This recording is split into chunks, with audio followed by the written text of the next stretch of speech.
the host of the Gridiron.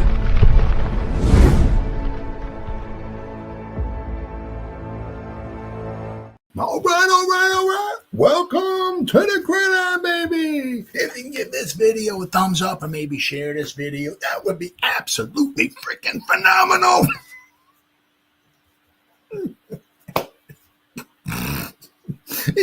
Subscribe to my channel. Thank you. If not, please go down below, hit the subscribe button, hit that bell icon. That way, next time I go live or if I put a video out, you'll be notified. And it's free of charge. What do you got to lose? It's totally free of charge. But if you are subscribed to my channel, thank you. If you want to help support my channel out, description box below, very top link, takes you to my membership page. I got 3 different membership levels. Each one has their own little perks to them. So once again, if you want to help support my channel out, it would mean so much to me. And I thank you in advance once again. Thank you. And then finally, just underneath that, in the description box once again, there's another link takes you to my Facebook group. It's called the New York Giants, The Gridiron. It's my Facebook group. We have over 9,800 members in the group. It is doing simply marvelous, might I add. Basically, if I'm alive and breathing and if I got internet access, I am putting stuff in this group going here 365. It's called the New York Giants, The Gridiron. It's my Facebook group. Please join it. You will not be dissatisfied. I promise. All right. Well, we're finally, what do we got? 25 minutes and ding, we're going to hit the month of July. So we're about, to be the first. And so then the 15th is when the rookies have to show up for training camp. And of course, a week later, right, that's when the veterans have to show up. And it's on, guys, it's on. So basically, we're about the halfway point of like Never Land. We're kind of like everybody left and nobody's showing up yet. What's going on? And, there's like nothing going on. I keep saying this all the time. Thankfully, there's all these wonderful reporters out there, the beat reporters, whatever you want to call them, right? That write articles about all different kind of topics and subjects and everything like that, so it gives somebody like a moron like me something to talk about, right? So halfway, we got like 2 more weeks, right? And then the rookies show up. Okay, so at least that'll give us a little taste of something. Then a week later, the vets, and it's on. So got 2 more weeks being in Never Land. But then I did see this one here. This is kind of interesting. I was kind of obviously reading and everything, and this one popped up a couple times about Daniel Jones. I mean, his agent and all. Daniel Jones isn't the one who wrote up the contract. His agent. I mean, you do what you got to do, right, to get the big bucks, right? And if it took 40-something pages to be typed up, explaining why he needs to get paid a certain amount of money, I guess that's what you got to do. It's 40 pages for $40 million a year, I guess. So I guess now of course the Giants did not have to sign it, right? But it is what it is. I mean, they had a successful 2022 season.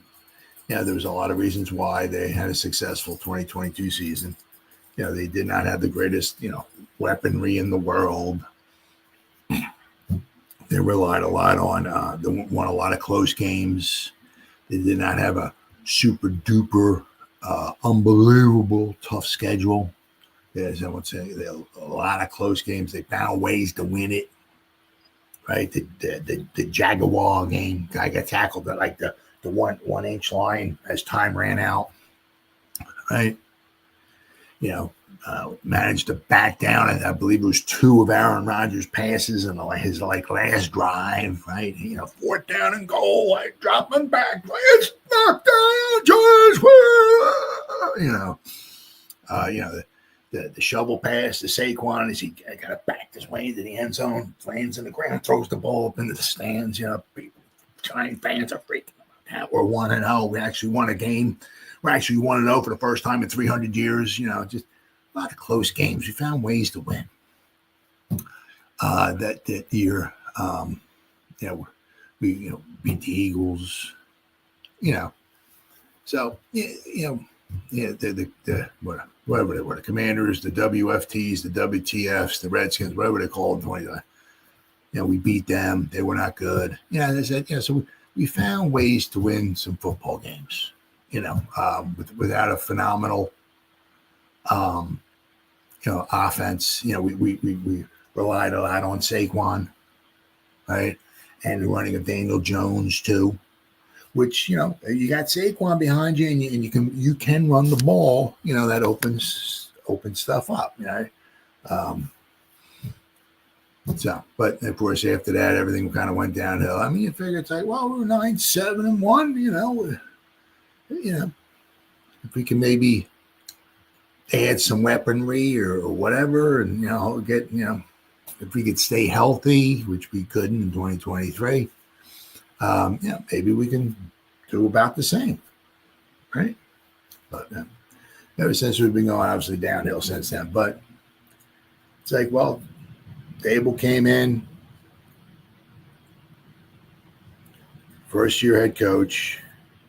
Daniel Jones is our quarterback. With we didn't have a great offensive line. We didn't have great weapons. Somehow we were 9-7-1. So it's like, $40 million a year. I mean, could have been worse. Could have been better. Could have been worse. Everybody who's against Daniel Jones obviously thought $40 million. Of course, hindsight's always 20/20, right? But the one thing is that for the most part, we owe Daniel Jones that is on the books for about $22 million this season, right? So a lot of we got pretty much almost out of the contract. Pretty much almost after it was a 4-year contract. And almost after 2 years, we were totally out of it. And after this season, right? So you got to give Shane some credit there. We could be like the Eagles and Jalen Hurts. He's getting paid 50-50. Of course, he's not actually getting per se 50-51 because there's 312 void years on the end of his contract. The Eagles owe him, I think, in 2028, like almost $100 million, right? But nobody's talking about that because they're winning Super Bowls now. For the Eagles, if things, because anything can happen, right? The Eagles stayed, good for them. And you can pound your chest a little bit and say, that's right, mother. NFC East, baby. Ain't no NFC East anymore. Right? I just can't stand the Eagles, but, say good for them. But, people start getting injured. Saquon, what Saquon do when he was with the Giants a lot? Get injured. That was the 1 year, second game of the season. I think he had I can't remember. I think he had 34 yards rushing. He basically almost got shut out against the Steelers and against the Bears. He injures himself out the whole season. Well, if all their key players got injured, they're screwed. They ain't going to the Super Bowl, right? So, but it is what it is. But it always takes two to tango, right? So they come up with this crazy contract, right? Basically, the last minute, the last seconds, whatever, they struck a deal. So, but Daniel Jones's agent went to absurd lengths to get contract from Giants. It took a 42-page manifesto on quarterbacks to get deal done at the last second. And it worked. They didn't have to sign it. There are many New York Giant fans who still believe the 4-year, $160 million contract the team gave Daniel Jones for the 2023 season was absurd. Of course. Now, one of the agents who represented Jones in those negotiations admitted to, I guess, Athletes First. I guess that's the name of their company, I guess. Went to absurd lengths to get that deal done for the former Giants quarterback. A.J. Stevens of Athletes First said on the NFL Spotlight with Ari Meirov, don't know, podcast that the Jones could be the most memorable contract he has ever been involved in. Stevens told Ari he built a 42-page manifesto, I think the Giants called it, and it gave it a history of the quarterback position since 2010-ish, and eventually a proposal. So you had to read through 41 pages to actually see our first proposal to the Giants. I had to read 41 pages. Wow. Stevens knows what that looked like. It was absurd at the time, he said. Looking back, it's still absurd. It inevitably got us to the point where we did a buzzer beater deal where there were seconds left before the deadline. Wow. That deal, of course, did not work out well for the Giants. Worked out well for Daniel Jones, but, yeah, did not work out well for the Giants. Yeah. I mean, it was one of those things, we're going to look back at forever, being Giant fans, whatever, right? Is that, what went wrong? What happened? There's a trillion things, Some things you can, maybe point your fingers to. Some things you can kind of, well, did this happen? Did that? A lot of it we couldn't protect them. I mean, the guy was just kind of like, part of the first game of the 2023 season when he get hit 350 times. I mean, it was so bad, right? I don't remember who it was, but it was so bad that the Cowboy guy, it was one guy, I think their defensive line was on the sideline and were making fun. Well, the defensive linemen were sitting down. We had the camera had their backs to the defensive lineman, and the camera was at the guy. Say with me, and he's staring at the defense. You get a sack, and you get a sack, and you get a sack, and he's making fun. It was a joke, absolute joke. We couldn't protect them to save our lives. Now, of course, that was also 5 minutes into the season where we basically lost our offense, our best lineman for the whole year. Pretty much, because of a pulled hamstring, and it was all downhill after that. It was absolutely unbelievable. But and then he got annihilated against the Dolphins, and then he finally comes back and against the Raiders, and he gets injured and he's out for the rest of the season. Does everything he can to come back as fast as he can. He makes it back in time for the next season, but I mean, one of the things that was that it was the one game where we had the flea flicker, and it was against the Panthers, maybe it was, and Daniel Jones drops back, and you can look at and Rich Eisen was talking. It was the international game, right? And Rich Eisen, was broadcasting. He was talking about it, and at the top of the screen, you can see Dable, and so he calls up this play, winds up being a perfectly called play, right? He's got two guys open, Daniel Jones is in the pocket. He has some protection, but you can also see where it was breaking down, and one guy started coming at him. And Daniel Jones, two guys open. It's like the perfect play, right? And he just stands there, and he gets hit. Why? History's mysteries. Never going to know, right? Never going to know. Why did you just stand there when you had to,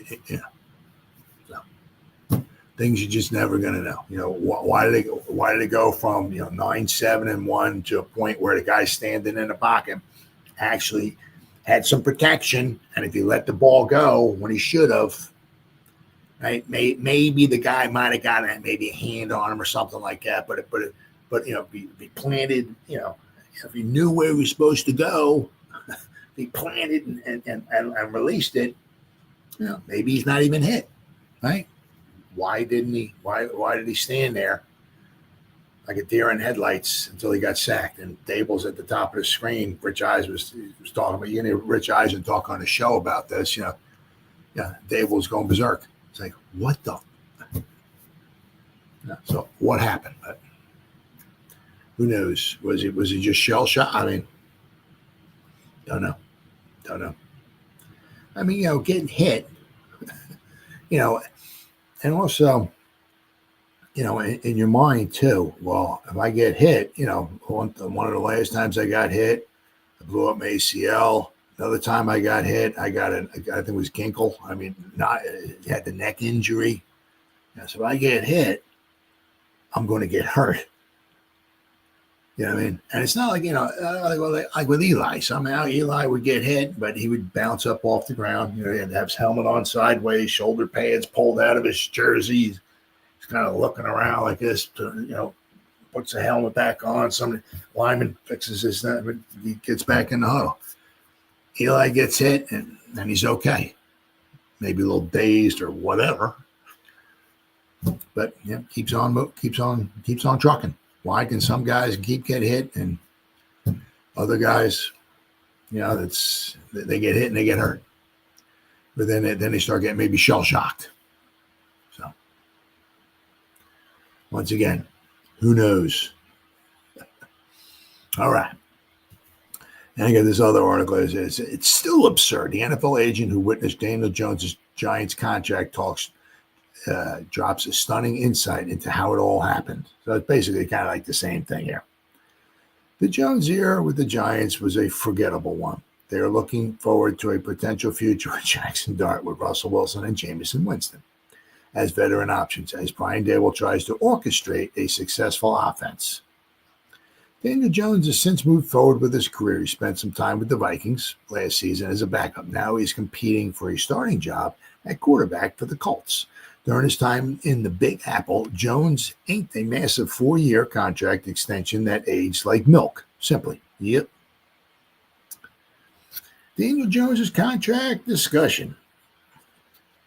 In a recent interview with Ari, I don't know what his name is, AJ Stevens, Vice President of Client Strategy with Athletes First, talked about the surprising revelations that developed during Jones's negotiation for his extension in New York. Stevens, as well as others involved, felt that the work put in to convince the team was absurd. He did admit that the process did find the outcome they hoped for, a big payday and a notable commitment for Jones. As Stevens explained, Athletes First CEO Brian Murphy planned to send the Giants a whole history of the quarterback market and where Daniel Jones fits into it. In order to put the plan in action, Stevens spent the next 72 hours building out a 42-page manifesto, I think the Giants called it, that gave a history of the quarterback position since the 2010-ish era, and eventually a proposal. So you had to read all 41 pages. In a decision that has been consistently mocked, matters were only made worse with a corresponding choice by the Giants. With the Jones extension, they chose to look elsewhere at running back position. That meant that they're not bringing back star running back Saquon Barkley in a multi-year contract. Now, that's another one of the things too. Of course, everybody, once again, hindsight's always 20/20. Always, you got the eyes of an eagle at hindsight. Absolutely. Of course, then you don't bring back Saquon, the Giants at the time only weapon, right? And you basically gave the money to Daniel Jones. And of course, Saquon goes on. He runs for 742,000 yards last season with the Eagles, something he never would have done with the Giants because the Giants don't have that offensive line. The Giants were not lucky because their offensive line got injured. The Eagles were lucky because their offensive line, they had their maybe one guy missed a game, but like Lane Johnson every game. Their left tackle, the 6'8" guy who was a rugby or Australian football player, rugby, whatever it was, I think he missed some time, missed a few games. But other than that, he was back for the Super Bowl and all that, right? Giants didn't have that luxury. The Giants had 10 different offensive line configurations. The Eagles didn't have to do that. Right? So, yeah. So Saquon was never going to do what he did with the Eagles with the Giants. Saquon went to the perfect storm. He went to the perfect situation for him where the Eagles were at. Right? And once again, the Eagles don't pay their players because they put void years on the end of their contracts. If the Eagles had to actually pay their players without putting void years on, they couldn't afford all their players that they have. So therefore, they may not make the Super Bowl. But since they put void years on like 6, 7, or 8 of their players because they can't afford to pay them what they're supposed to be paying them, the Eagles have a superstar team. They do draft well. You got to give them credit there. But a lot of the superstar players they can't afford. So they have them on the team because they put void years, the Philadelphia void years, on the end of the contracts. That's why they're able to have all these fantastic players. That's the only reason why. No. Let's see. The discussions from Stevens isn't one the fans of NFL media often get. A look behind negotiations or the tough parts of contracts always fly under the radar. For the former Giants quarterback, though, he's probably glad he had certain people in his corner. Oh, yeah.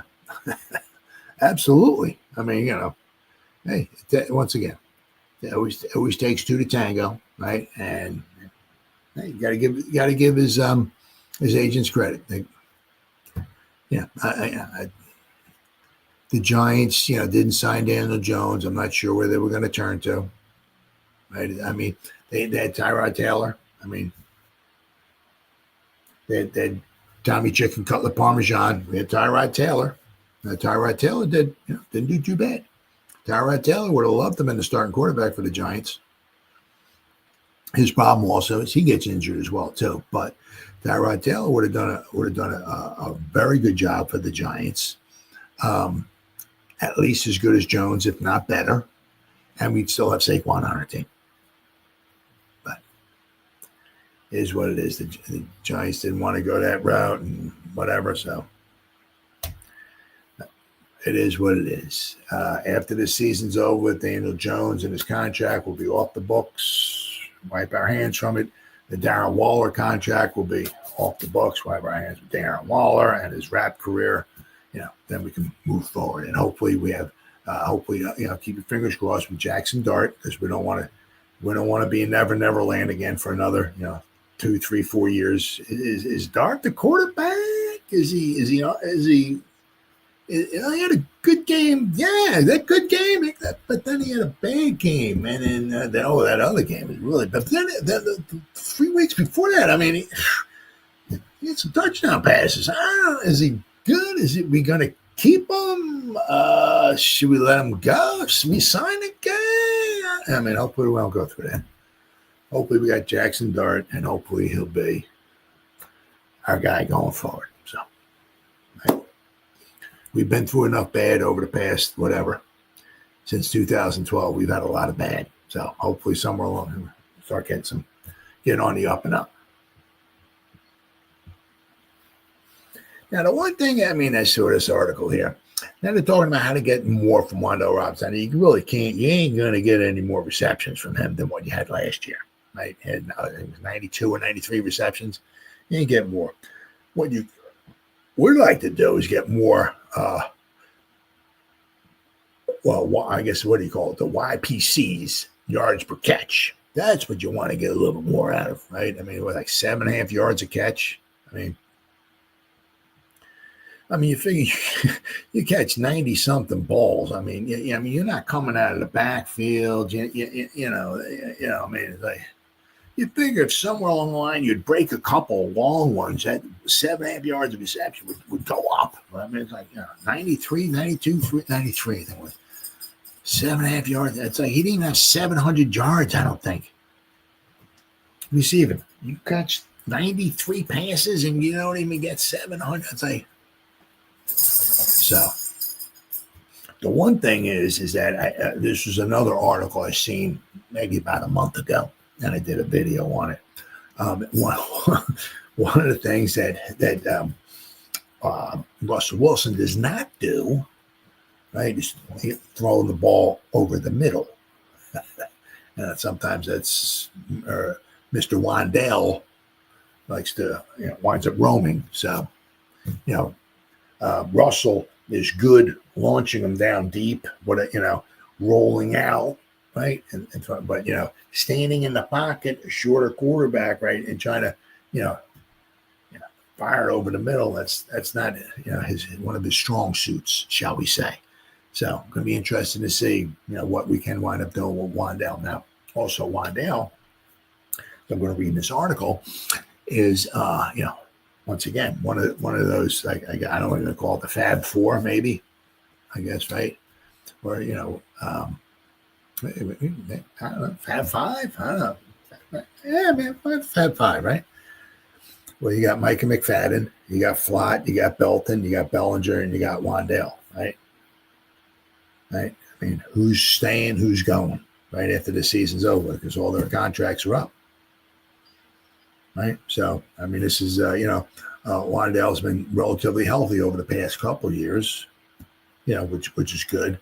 Obviously, the 2022 season was cut short. I mean, he had the one really good game against the Lions, and that's when he got hurt. And the season was over. I think he got like 9 or 10 catches that game.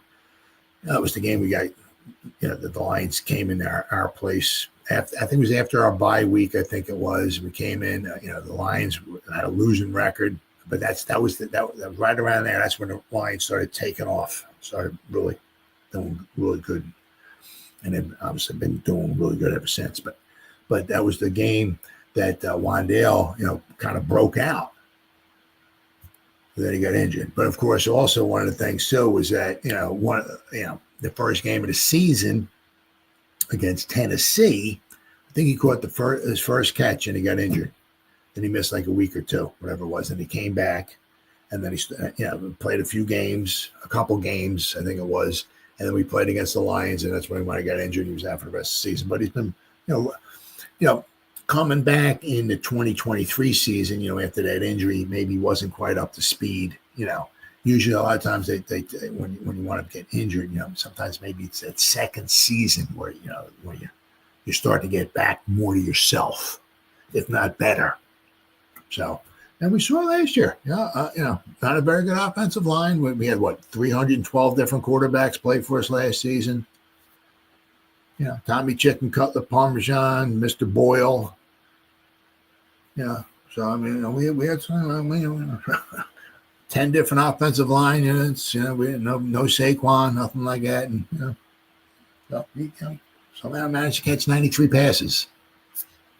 So, but the one thing we do want to see is, how can we get more, possibly maybe for less, if you want to. If that makes any sense, right? Because, I mean, if the guys stay healthy like Theo, he might start becoming more of a target, right? Because he was starting to come on for the Giants. Then of course, then he got injured. But you got Neighbors, right? Hopefully, we can get Wandale back, right? But we do need another weapon. We need another. As I said, we had a weapon, and we let him go. But we really could use another weapon next season, whether it's in the draft, the first round of the draft, wide receiver / tight end, whatever, right? But we need somebody. How did Giants get more from the wide receiver Wandale Robinson? Mr. Robinson has fallen into a niche role on the Giants offense, but by expanding that role, the team can get more out of him.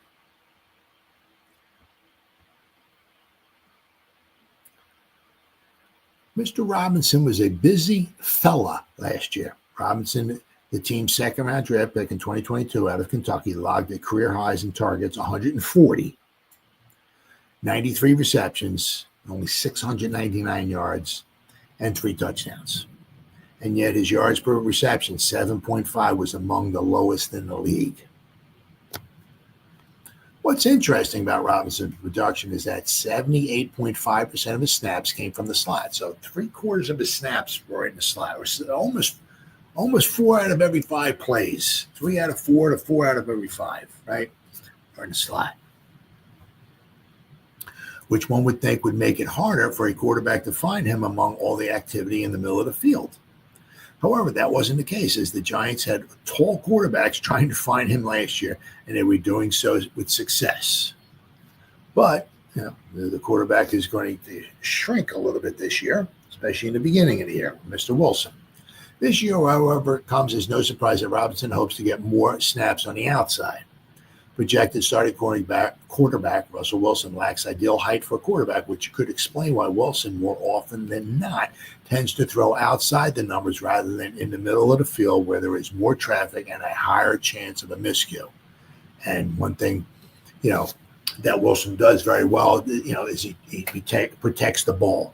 He takes sacks, holds the ball, doesn't put the ball in harm's way. And that doesn't mean he's not going to throw 10 to 15 interceptions this year, but in the past.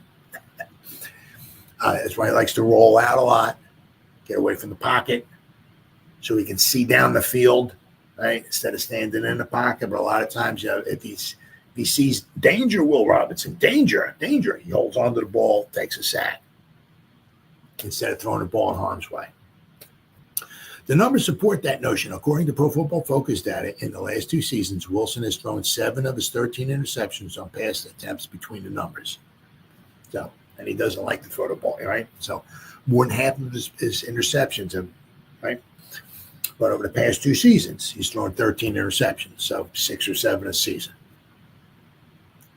Although he hasn't played, full time last season, he didn't play full time the year before that either. But what does this mean for Robinson? It remains to be seen, but one would think he will get his wish in being moved around a little bit more on offense in the coming season, where perhaps he'll get the chance to improve on his average yards per catch statistic.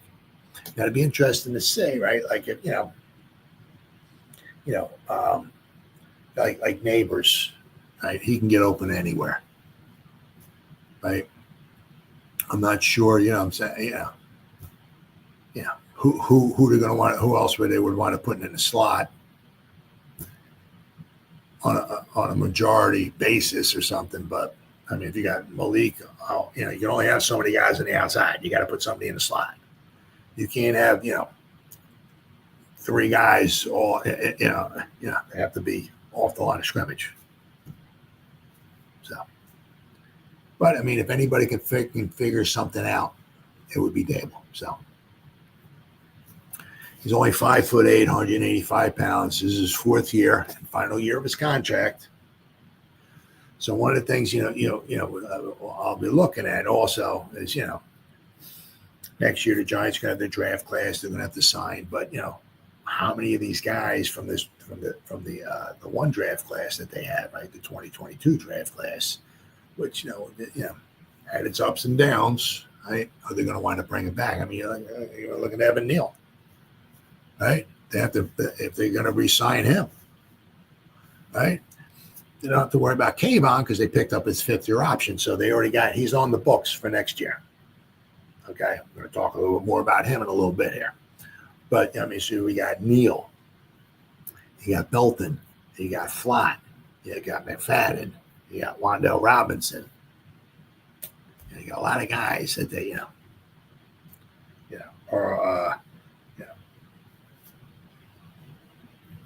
have to try to re-sign. Now, you don't know if they're going to re-sign him or not. And, of course, it takes 2 to tango just because they might want Flott to come back. He may not want to come back. They might want, same with Belton. We'd love to have you back, Belton. Love to, But, he might be like, you know what? I can go start maybe someplace. I'm not starting here with Holland and Newman in front of me. I'm going to be a backup unless one of those guys gets injured.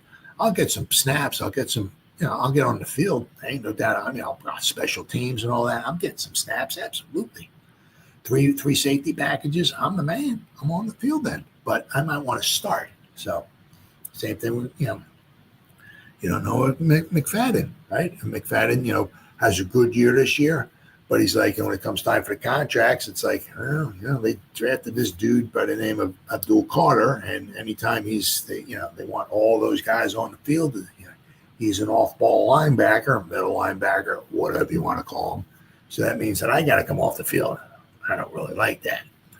I might want to go someplace where I can start.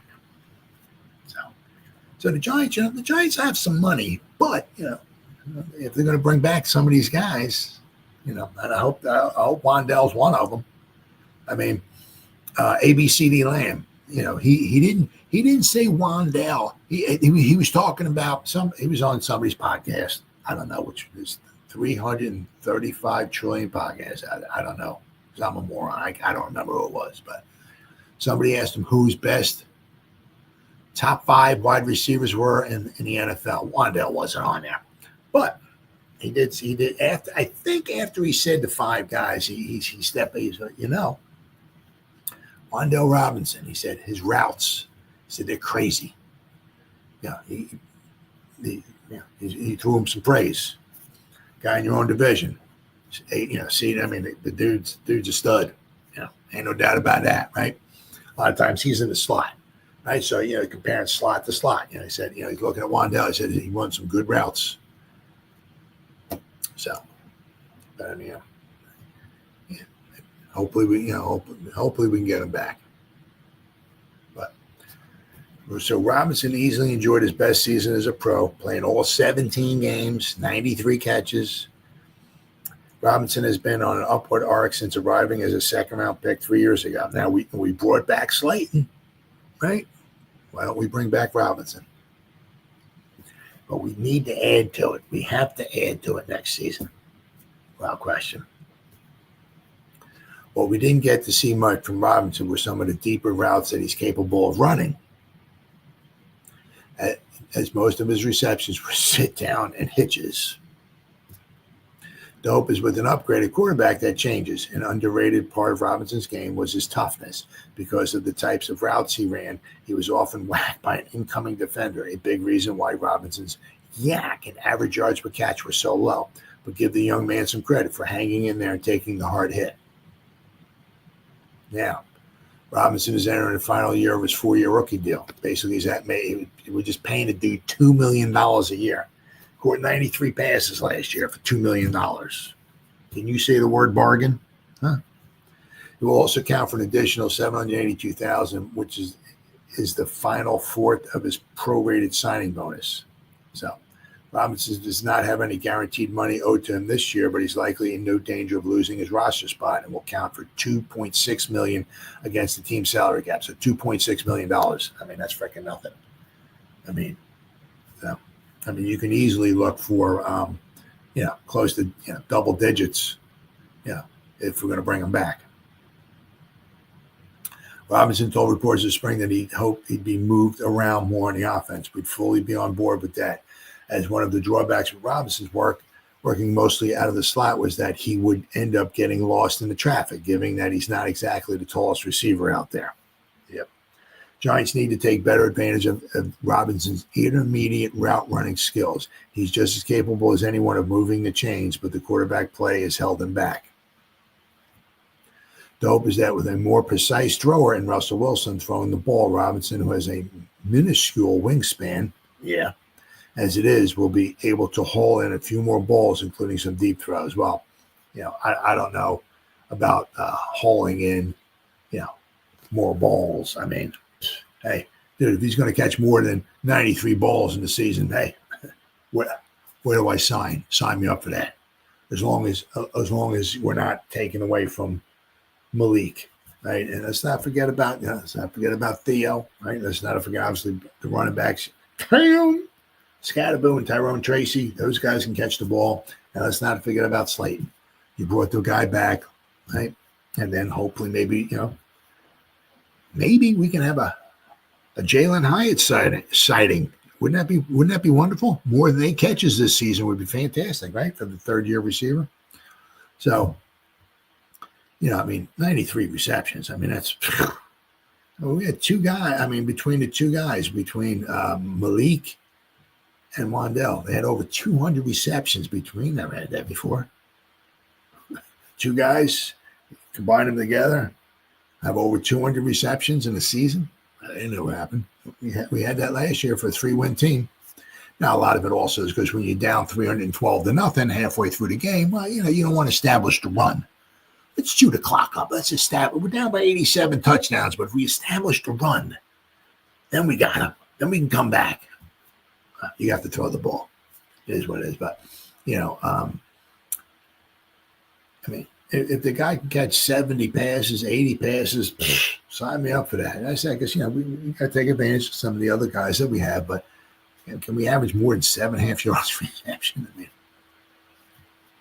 so. All right, and then this one here. Mr. Tyrone Tracy Jr. I do apologize. He's like, guy's got his eyes to the skies. Hey, gotta love it. Eyes to the sky. He's hoping to kind of maybe double his output from last year. So we're looking like Saquon Barkley kind of numbers here. I don't know. I mean, hey, if he can get 1,500 yards rushing, where do I sign up for that? If we got Motor Singletary and we got Cam Scatterboo, I don't, as long as those guys are healthy, I don't see. I don't see that happening. But Tyrone Tracy, he's kind of he's got his eyes to the skies. So the Giants quarterback sets lofty goals for the 2025 season. Second-year running back and former fifth-round pick Tyrone Tracy hopes to almost double his production from his rookie season. Now, if he was it would have been a little interesting, right? If he was the starting running back those first 5-6 games or so. I can't remember if he was the starter like in the 6th week or somewhere around there. But that's when we started losing our offensive linemen, right? Remember the first 5, I think it was into the 6th week or so, we had the same starting unit, and they started to gel, and they were doing it, they were around the middle of the pack. They were I think they were at times they were maybe ranked 17th or 19th or somewhere around there. You could win with that. Not saying the Giants were, but I mean, let's also not forget, right? The Giants were 2-3, I think, at one point last year. Right, and we were I think 2-3, right, and we wound up 3-14. So it's no surprise, right? And at about the time that the wheels started falling off the bus, meaning the offensive line, and we started having all those different offensive line configurations, right? We just started losing, and we only won that one game the rest of the way against not a very good Colts team. Right. But we have to have good quarterback play. We have to have good offensive line play. And then if you can have that, if you ever have the lead, well, then you can dictate what you want to do. Right. I mean, a lot of it too is also you figure you can look at it kind of two ways. Right. When the other team's ahead. Right, and the Giants are behind, they kind of realize that the Giants are going to have to pass the ball, right? Obviously. So they protect them more against the pass. So that does have a tendency sometimes to open some lanes up a little bit, maybe, for the running game. Right? But I mean, all in all, for the team that we had last year and everything, for Tyrone Tracy to get over 1,000 combined yards, very impressive for a crappy team that we had. But so when the Giants selected former Iowa and Purdue running back / wide receiver, let's not forget Tyrone Tracy in the 5th round last year, they already knew that they'd be without the services of Saquon Barkley. All they could do is hope to replace some of the production that Barkley gave. What they got was a Tyrone Tracy hungry to make a name for himself and dominate the league. Tracy was recently asked about his goals entering his 2nd season in the league, and he was very clear. Dominate. Tracy told NFL media, I think that the best thing that I can do is to dominate where I was last year and then try to multiply that this year. Last year I had 800 rushing yards. This year I need to go for 1,500. Wherever I was last year was last year. It don't matter. It's a new year. Jameson and Russ They both have a really good dynamic to where they both respect each other, Tracy said. They both allow each other to lead in their own way, whatever it may be. If Jameson wants to say something, Russ is not going to come in and say, this is how it is. He'll let Jameson talk and lead his own way. I think that's really good because you need more than one leader. You need more than one person speaking up. It can't just be Russ or Jameson. It has to be a running back, a linebacker, a D-end. You know what I'm saying? It has to be multiple people on the team leading so that everyone knows. The young guys know this is the way we're going.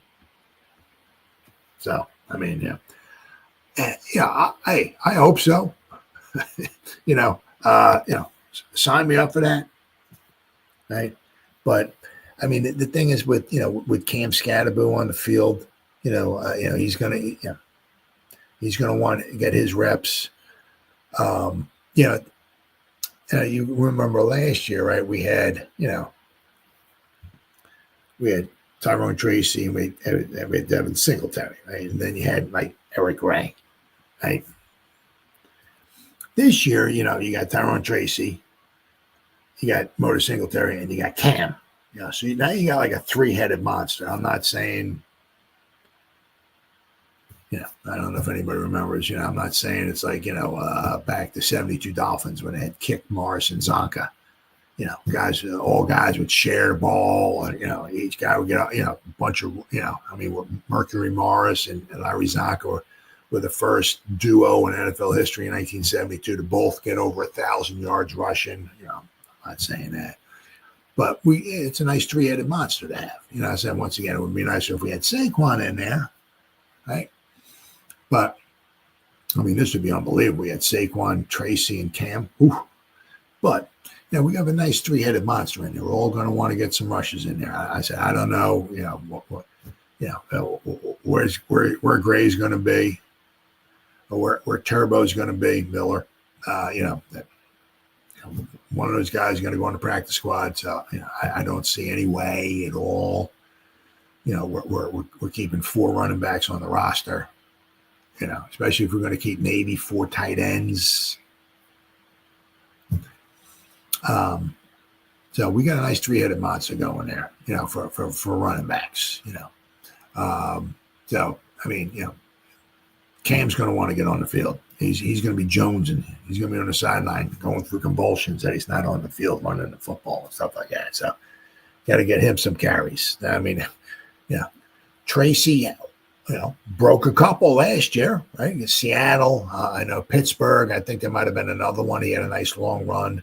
So he's capable of breaking them, but he's going to have to do some breaking if he's going to want to get 1,500 yards. Basically he's got to get like 80 yards rushing a game. That's a lot, especially if you have, if you're talking, if we had Saquon 80 yards a game, you can certainly say, because then whoever's behind Saquon will get a few carries here and there. You know what I mean? But we've got Tyrone, right? But you got Cam. Don't forget about him. He's going to want to get on the field as well. And if you don't know, but if Cam can do his thing, he might be, you might have Tyrone as 1A and Cam as 1B. Then they might get 25 carries between the two of them, and Tracy gets 14 and Cam gets 11. So it's Cam's going to want to cut into Tracy's. And said the nice thing about that too is the one thing I hated when we had Thunder and Lightning, when we had Ron Dane and Tiki Barber, especially in 2000. I think Dane was just shy of 800 yards, and I think Tiki had 1,000 yards rushing. But the one thing is when Tiki's on the field, it's like, Tiki's on the field. Okay, all right, cool. All right. The defense is thinking, could be a run, could be a pass. Tiki was good out of the backfield, right, catching ball. Ron Dane runs on the field, is like, it's a run, or if it's not a run, you don't really have to worry about that. Ron Dane's not running a fly pattern, you know what I'm saying? Oh my God, he could take, you don't have to worry about that. It's either, Yeah, a lot of times Ron Dane comes on. Yeah, it's a run. Yeah, you know what I mean. But with Tracy and Cam on the field, right? You don't know. I mean, because as we I don't know if you saw, but was it the Peach Bowl? I think it was against Texas.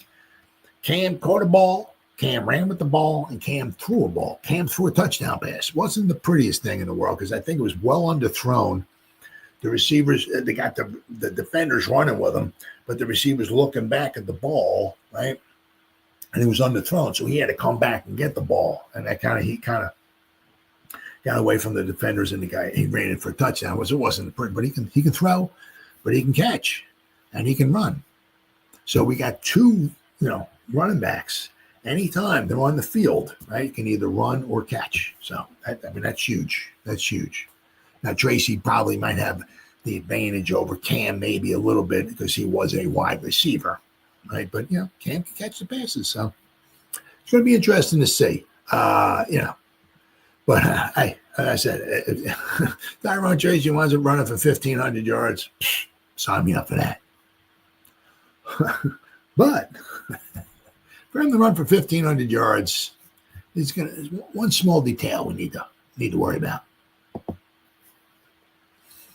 And of course, the Giants' offensive line and offense is being ranked among the worst. It's not going to be very, very helpful. But I think there's one article they're talking about also is that they do point out obviously that Andrew Thomas got injured last year. That one of the things also too is we have to start coming to the start maybe to the realization. I hope not. Is this going to be an every year occurrence? Can the guy stay healthy? Right? Benny G-Man's in the house. What's up, brother? What's going on, pal? Can he stay healthy? Now, we did see Evan Neal last year, right? He actually led the team in pass blocking grade, according to PFF. I think it was zone blocking. I think it was one of them. He graded out like a 90 at. Really. His overall run blocking grade was an 80. Evan Neal was an 80. His pass blocking needed pass block according to PFF. His pass blocking grade needed something to be desired, but his run blocking was an 80. Evan Neal actually led the Giants last year, according to PFF, right, in run blocking. So if he can find some magic at guard, we know we got he can displace some people, right? So if he can pick up his pass rushing, pass blocking shot, or pick up the pass rushers at the guard position, maybe we got something here. So, but as of right now, anyway, once again, as always, a lot of it. It's the same thing like with Daniel Jones. The Giants' offense is always ranked toward the bottom. Well, you got to prove them different. If you don't prove them different, you're going to keep getting placed down there. It doesn't matter that we drafted Marcus Bowe or we got that or Andrew Thomas coming. Show me the money, then we'll start bringing it up there. But until the Giants show them the money at the offensive line that they can do something, right? They're going to keep getting poor marks. All right, so we got New York Giants offensive line ranked among the league's worst by Sharp Football.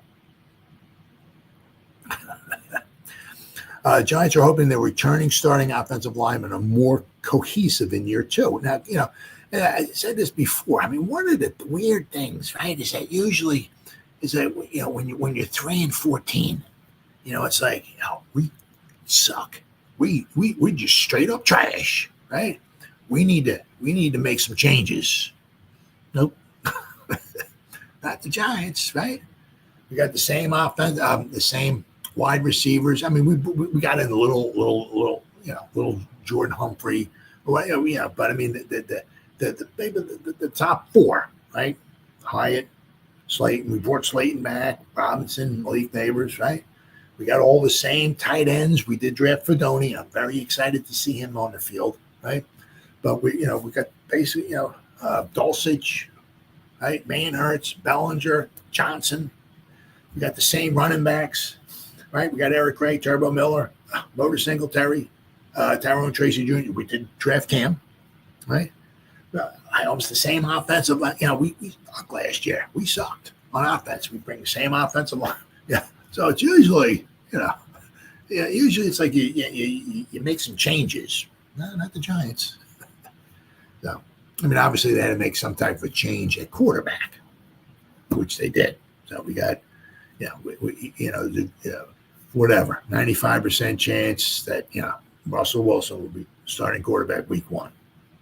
How long that stays like that, well, it remains to be seen. But, the Giants brought back, a lot of the same guys. So there is optimism among the Giants that their offensive line, which is projected to return the same 5 men who started the first 6 games last season and played well together, will be even better this year, given their familiarity with one another. Now we'll have to wait and see. Andrew Thomas, probably left tackle. John Runyon Jr., left guard, right? John Michael Schmidt, center. Now we'll have to see. What's going on the right side. You have was quite a few guys. I'm going to Dan Deerdorf here for a second. We got a plethora of guys who can play right guard. Maybe not very well, but we got a bunch of guys who can play left guard. Now, it's going to be, you got Van Roten. Maybe you can throw Zudu in there, but you got Neal at guard, right? What are they going to do at Bo? I think they're going to try him at tackle initially, right? He's going to battle Luminor. So you may not have the same 5 guys starting. We got the same 5 guys, who were starting the first 6 games last year. We got them all back, right? But we might have, 1 or 2 changes on the right-hand side. So we'll have to wait and see.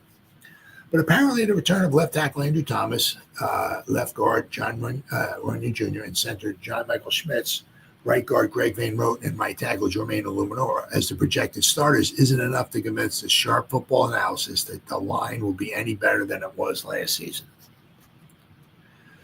The Giants' offensive line is ranked 29th, just ahead of the Seahawks, the Bengals, and the Texans. Now, you look at it, they're ranked ahead of the Texans, but, Texans have been making it to the playoffs. Along the offensive line, the Giants have moved out of the last spot in our rankings up to 29. Ooh.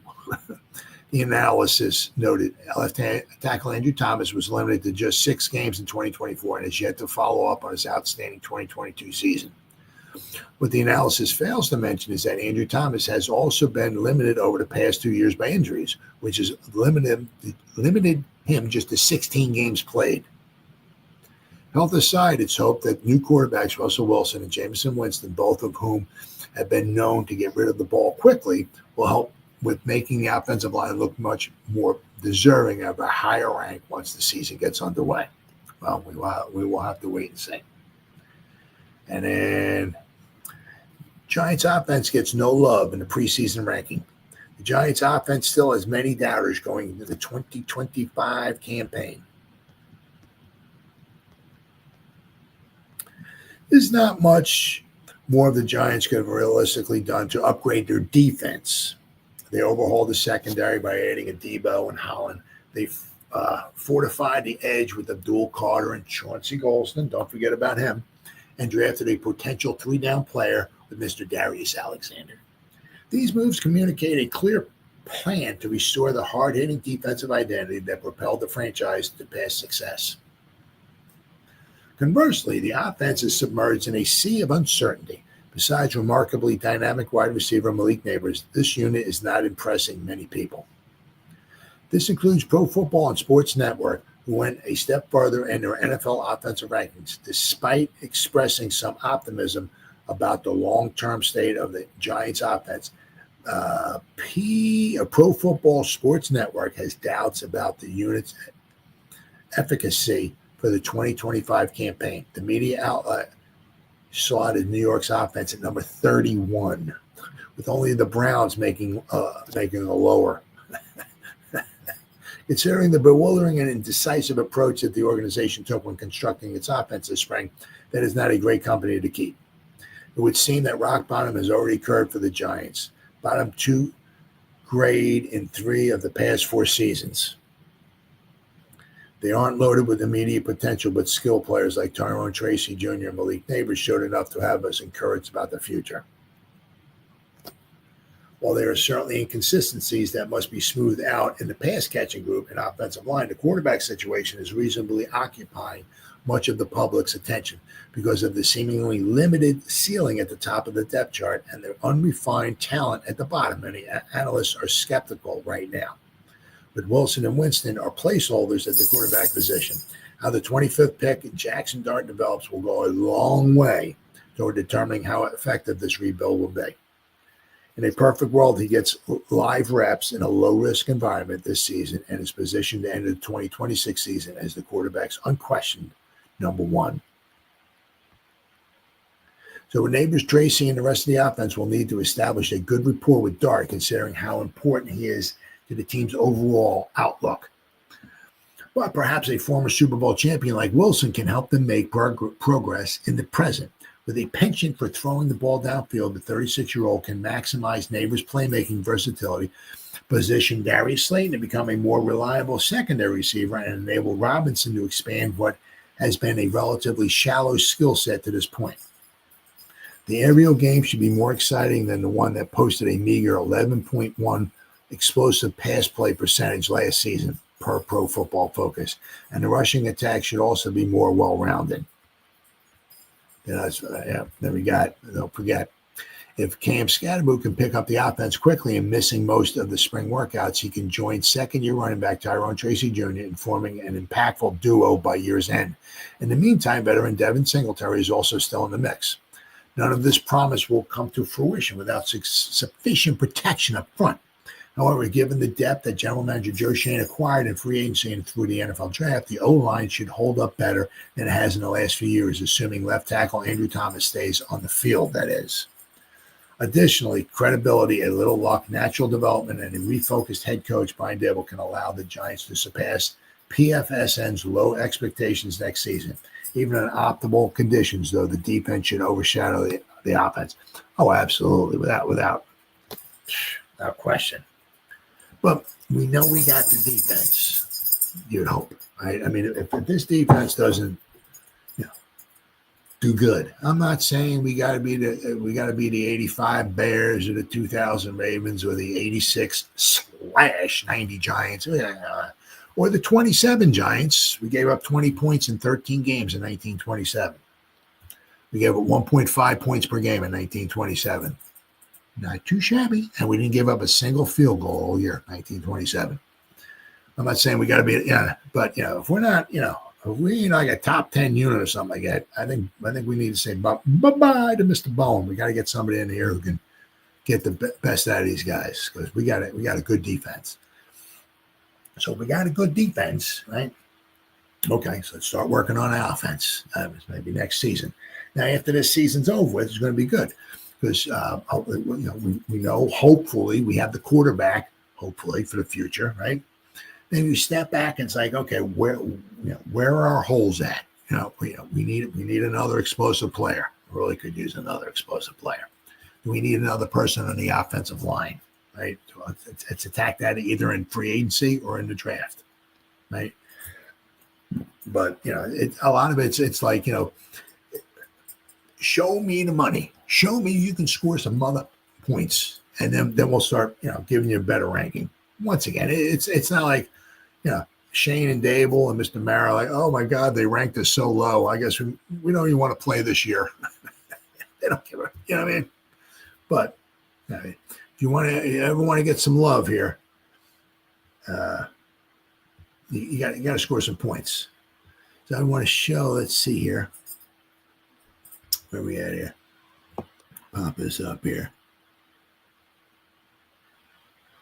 Okay, here we go. Show you the nope, wrong one. There we go. Let me show you the where the Giants ranked at last year. It's for especially their offensive line anyway. Okay. All right, so there's PFF. All right, so we got 2024 last year. So we go to the offense. We go pass blocking. Okay, the Broncos were number one, 83.5. Yeah, right? I mean, look at the teams, right? I mean, you got the Ravens, the Eagles, the Bills, maybe not the Cardinals, but the Packers, the Bucks, Broncos, right? All teams who went to playoffs, right?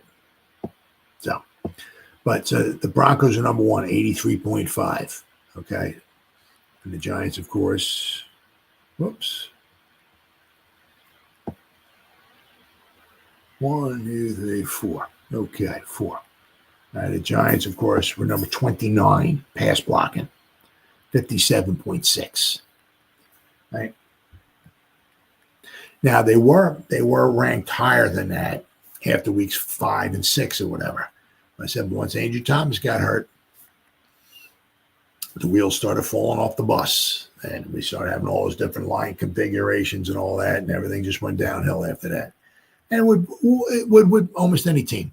If any team had as many line configurations as we did, some teams would obviously do better than we would. But it's almost impossible to have 10 different line configurations and go win a Super Bowl.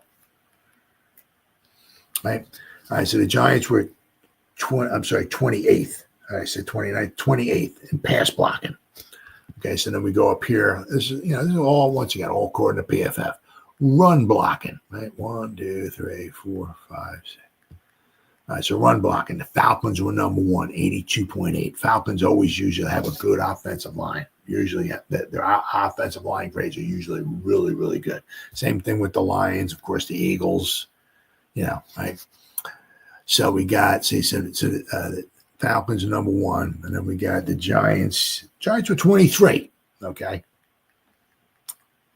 1, 2, 3, 4, 5, 59.7. So, I mean, regardless, right?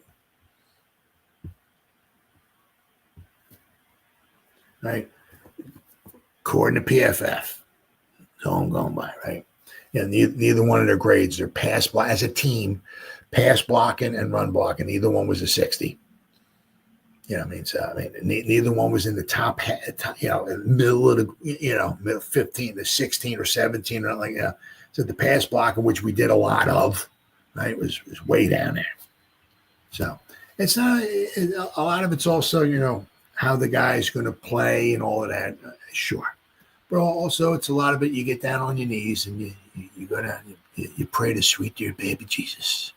Can we stay healthy? You don't know. You don't know.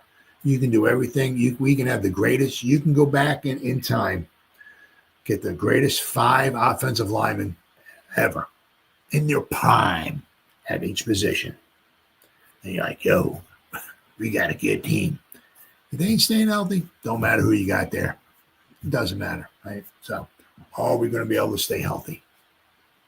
If we can stay reasonably healthy, if Andrew Thomas can stay reasonably healthy, then we have a reasonable chance at maybe winning some games, But if the same thing happens last year, if Andrew Thomas gets hurt after 4, 5, 6 games, and we have all these offensive line configurations, and it's going to be pretty much same old, right? But, one of the guys that, the next couple things I'm going to be talking about here, some guys certainly on the up and up, right? Although, it's, you got so many different news agencies and all that, that they come up different lists and all that stuff. And anyway, there's one article I'm going to read over here. Tyler Newman's on the outside looking in. Now, there's an article about somebody wrote about having a breakout season, and Tyler Newman wasn't on this list. Okay, whoopee-do. But let's not forget, this guy can, the guy's just hopefully just scratching the surface. I mean, he really did well for the Giants last year. Of course, once again, like a lot of the Giants, he got injured, his season ended. Like Theo Johnson got injured, season ended. But hopefully it's not a recurring thing with him, because he. I know at one of his seasons, I think he missed the final 2 games. Let me see here. All right, share screen. Let me pop up Tyler Newman here. There we go. All right. So now he played.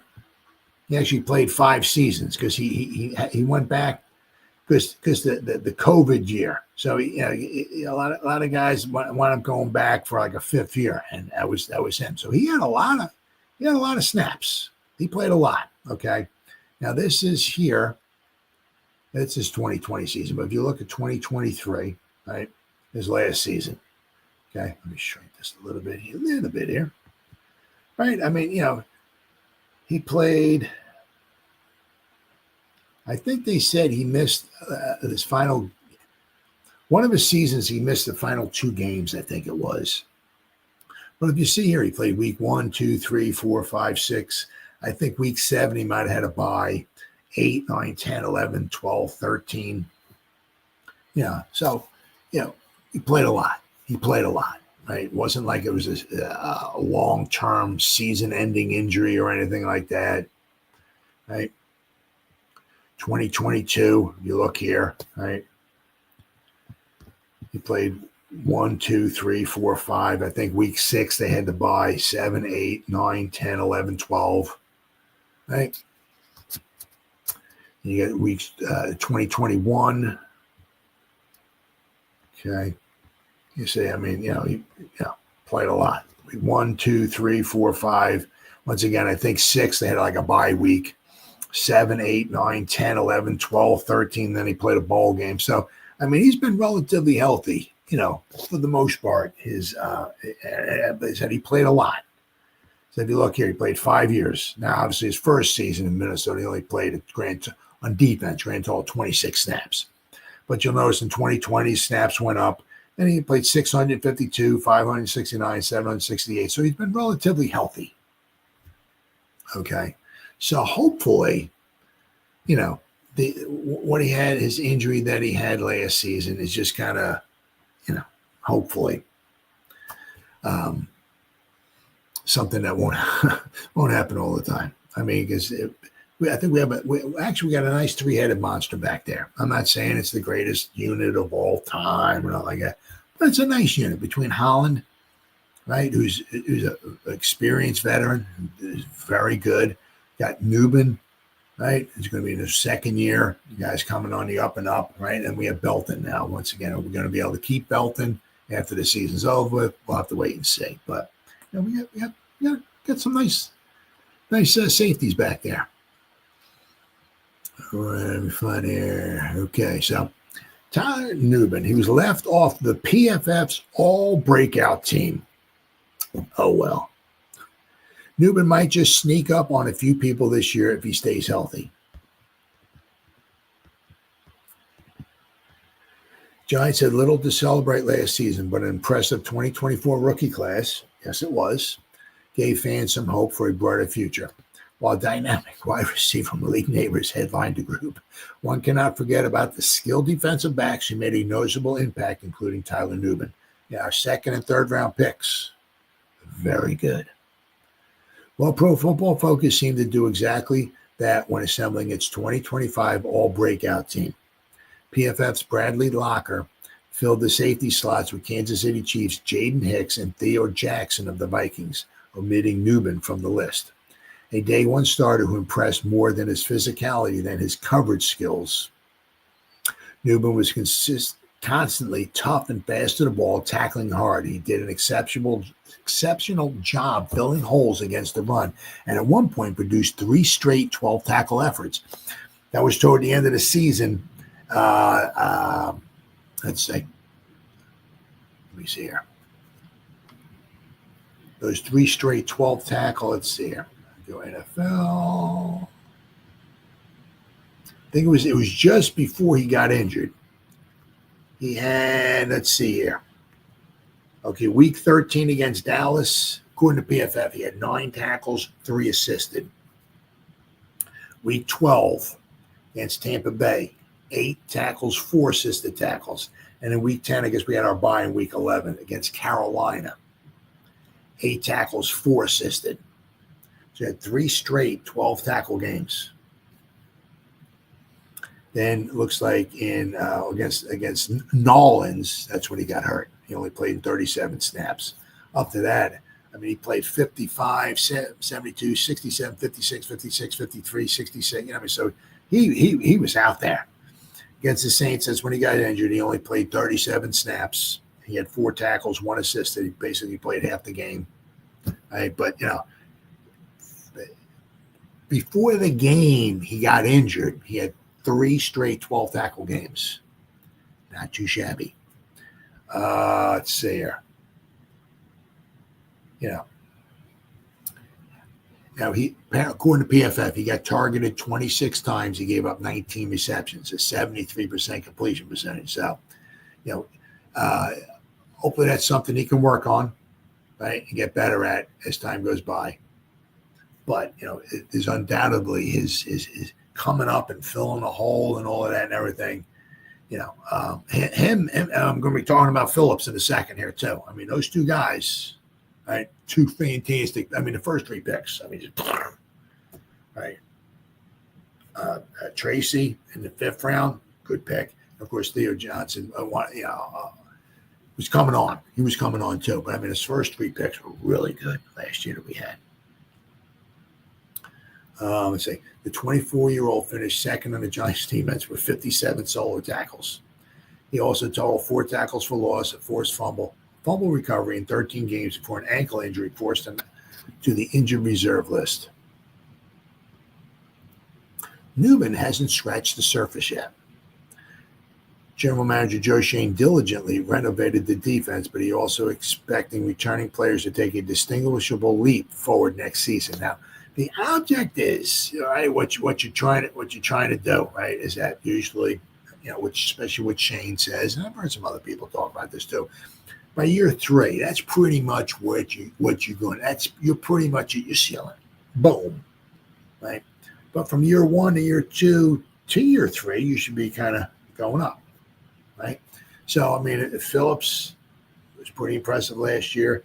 Newman was pretty impressive last year. If they can just go up, right, the next 2 years, we got ourselves 2 really good ball players for a long time. Let's hopefully those guys can stay healthy. Second-year talents like Tyler Newman and slot cornerback Drew Phillips are set up to succeed in the secondary. Although the Giants' pass rushing group has the collective capabilities to invigorate the fandom. You got that freaking right, brother. The defensive back room must also effectively carry its share of the workload. The team recorded only 5 interceptions during the 2024 campaign, ranking 31st in the NFL. More takeaways are essential. You got that right. Takeaways are huge because a lot of times it either eliminates points from the other team because maybe they're driving and you take the ball away, so you eliminate points from them, or right, it gives you the ball in their half of the field. Maybe you take away the ball away early in the drive, so now you're setting your offense up for at least maybe a field goal try or something, right? And then the Giants had so many 1-score games last year. We were 1-8 or 1-9, whatever it was in the 1-score games. You know, those turnovers sometimes could be a difference. Therein lies the negative in Newman's game. He recorded 0 interceptions and posted only 1 pass breakup in 13 games, which was a far cry from his ball hawk days at Minnesota, where he posted 13 career interceptions, which also was the all-time Minnesota Gopher record, 13. Still, Newman has the ideal build for the position, plenty of speed and athleticism, and the aggressive attack mentality to match the measurables. The rest of his game is still developing, but there is a lot of promise and potential just waiting to be tapped into. Assuming Newman finds that comfort level and can tap into his instincts more, expect his production to take a significant leap forward, which will put him firmly in the breakout player category for the coming season. So, but I mean, also put him in there also, too, with somebody like Holland, right? You know, he can share some of his, his knowledge and everything. So that might help. But hopefully times would be better. But I mean, as I said, doesn't mean that Newman's going to be a Hall of Famer or something like that. I mean, most guys have a chink in their armor somewhere. Maybe for Newman, it's possibly the pass, the breakups and interceptions. Although you would kind of think, as many in his interceptions as he had in college, that maybe that would translate over into the pros. But it's just one season, hasn't happened yet. But without question, his run defense was really, really good. Really, really good without a question. So, all right, and of course, one thing. If you talk about him, where are we at here? All right, so now this is the other dude, right? Drew Phillips is flying under the radar, right? Second, we got, I think we really, really, doesn't seem like, as of right now, like there are any questions about like maybe a Newman or Phillips like there are with Mr. Banks, right? I think we once again, I'm not saying these guys we just drafted 2 Hall of Fame, although I wouldn't complain if they were, but I'm not saying we drafted, 2 All Pros with Newman and Phillips or 2 Hall of Fame, but did we draft 2 guys that you can win a football game with? Yeah, certainly think so. Absolutely. And nothing but like the defense. I mean, let's just hope these guys can stay healthy. That'd be fantastic. All right. Giants sitting on a gold mine with breakout star ready to take over in 2025. This underrated future star is already flying under the radar. Ahead of the Giants training camp, all the buzz is around the 2025 rookie class. Fans are anxious to see 3rd overall pick Abdul Carter. I am too. Take the NFL field for the first time, and we know it's only a matter of time before quarterback Jackson Dart gets his shot too. But there's a returning Giants draft pick who isn't getting enough love, Drew Phillips. Nope. Phillips, a 3rd-round pick in the 2024 draft, has just 1 season under his belt. While Giants fans got a great look at the former Kentucky Wildcats cornerback in 2024, Phillips isn't being talked about around the league, but he should be. As a slot cornerback, Phillips is hardly the most popular player on the team. Over 17 games as a rookie in 2024, Phillips played nearly 45 snaps as a boundary cornerback, but played from the slot in 506 snaps per Pro Football Focus. Their charts.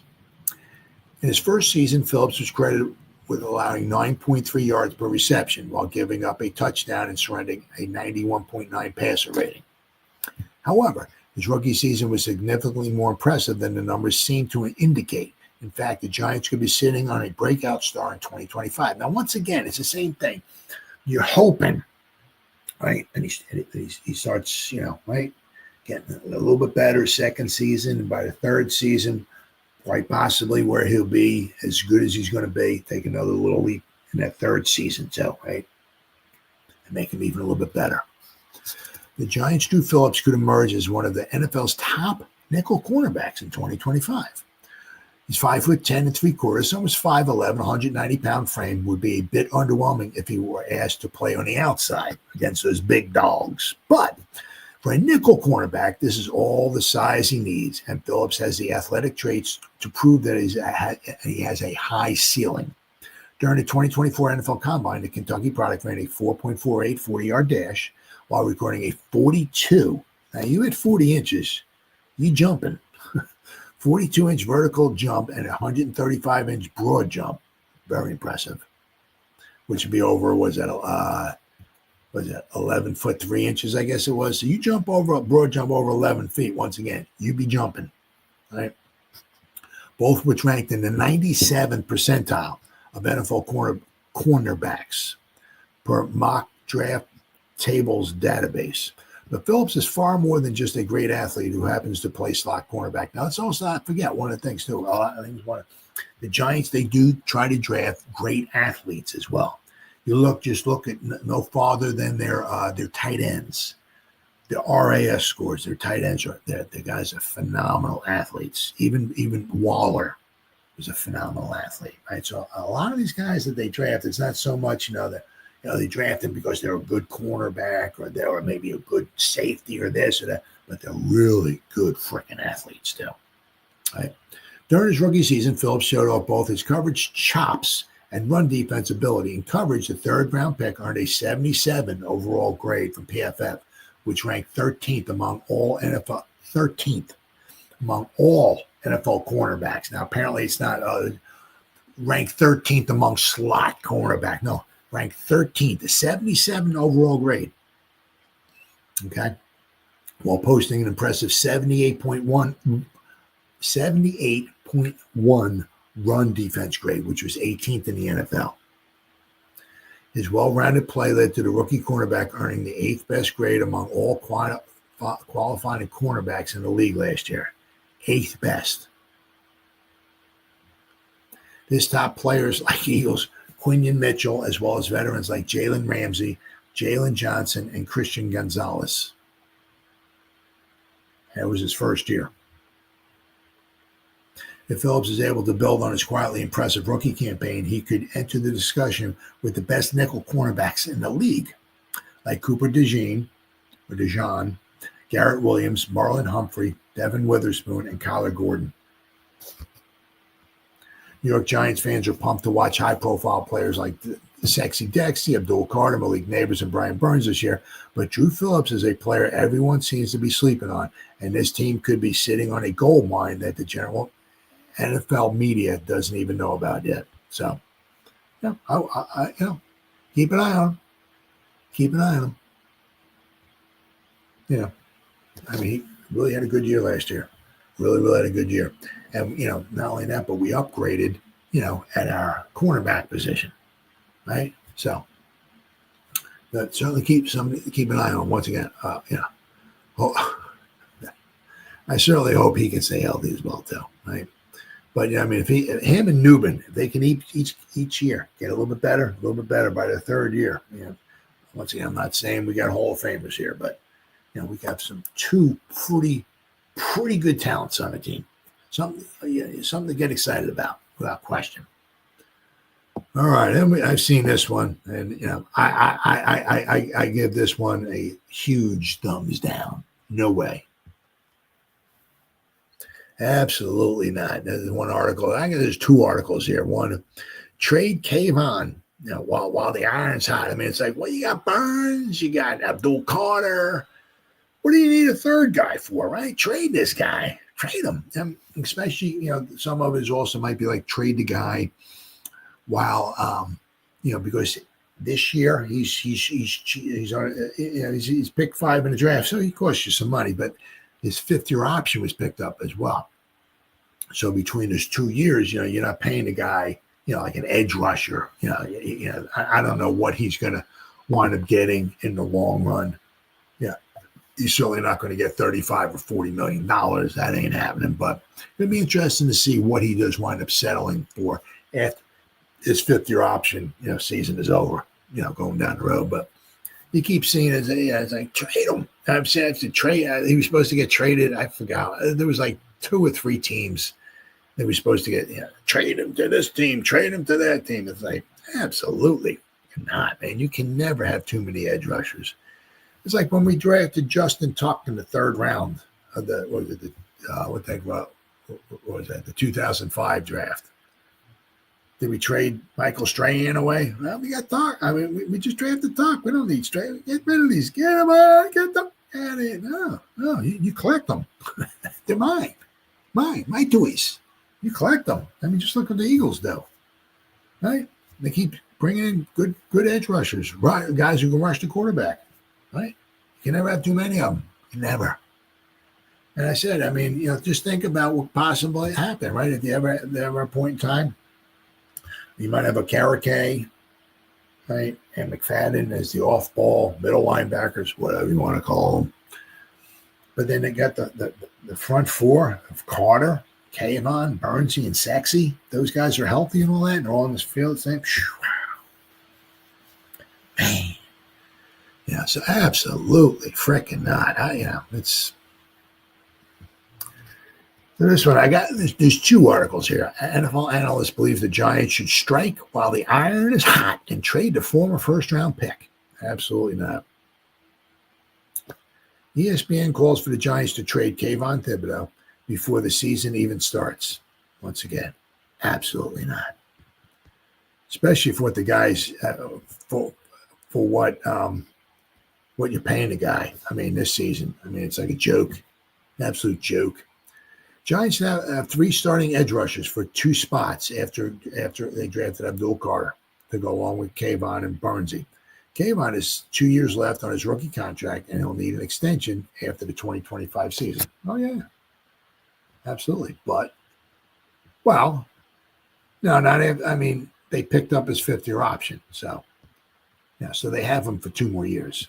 The team won't want to pay him at the going price for starting edge rushers if he's not going to be starting. Well, who said he's not going to be starting? Yeah, let's not forget. You don't know what they have in store for him. They might put Abdul Carter as the off-ball linebacker, right? Yeah, after this season's over, maybe they don't bring back McFadden. Who knows? I don't know, but and then, but that gives them all kinds of ways they can move guys around and stuff like that, right? Yes, New York can use an edge rush rotation and get plenty of value out of him. It can create a NASCAR-style package where one of its edge rushers moves inside on 3rd down. But the Giants can also trade Kayvon to a contender that needs help on the edge, such as the Packers or the Lions, and probably get a day 2 pick in return. More draft capital will be a huge help for the 2026 team when they'll be trying to find as many strong offensive players as possible to build around Jackson Dart and wide receiver Malik Neighbors. Absolutely. Absolutely. We need another weapon, but that's next year. The Giants selected Kayvon with the 5th pick in the 2022 draft. Over the past 3 years, he's appeared in 43 games and has been a starter in all of them. He's also recorded 21 sacks, so basically 1 sack every 2 games. With his career best season coming in 2023 when he recorded 11.5 sacks. 2023 is the only season Kayvon has played a complete season, having played in only 12 games in 2024 and 14 in 2022. Well, last year he had his wrist, I think it was. Other than that, he played in every game. Now, when he came back, he had his wrist all taped up and everything. That might have also hindered him somewhat as well. Now, with Burns and Carter clearly set to be the top edge rushers for the Giants in 2025, which changes Kayvon's role with the team going forward. He is too talented not to see the field at a higher rate. So I'm sure the Giants plan will be able to have a solid rotation of 3 to keep all fresh on games days, which I think would be a very smart plan and way to have one of the most talented edge groups in the NFL. They trade him now, they would probably get more in return than waiting to see how that fits in as a rotational piece. However, it would also significantly worsen their depth behind Carter and Burns if either had to miss time for any reason. My guess is Kayvon will be on the roster come training camp, because if they were going to trade him, I think it would have come directly after the draft, when I'm sure teams around the league were calling them after they selected Carter. Yeah, that's true. But then this other one here, and I agree. No, the Giants should not trade outside linebacker Kayvon right now. Absolutely not. Absolutely not. Kayvon hasn't quite reached the elite level as a pass rusher yet, but that doesn't mean the team should move on from him. Absolutely not. Now, honestly, he's picked number 5 in the draft. Would I have hoped that he'd be a little bit better? Yeah, I don't want to lie. Absolutely. Sure. But to me, he's been, he's been a model teammate. The guy, if he can play, he's playing, right? Once again, has he been super duper phenomenal? But, am I happy he's on the team? Absolutely. Do I still want him on? Absolutely.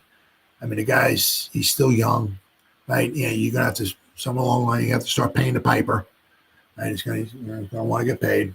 It is what it is. You had him, by the time, his rookie deal's over, you have him for 5 years because they picked up his 5th-year option. He's going to want to get paid. It is what it is. But you have yourself a very good edge rusher, okay, on your team.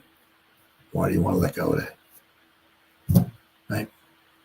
So, you can never, one of the things that really, really helps, right, is that, if you have at least 3 edge rushers. Right? You don't want to have 2 edge rushers and then there's a drop off after that. We got Golston too, who can play on the outside as well too. Right? We got some guys who can rush the passer, not question. So, but if you, especially, he's on the cheap now. Keep the guy.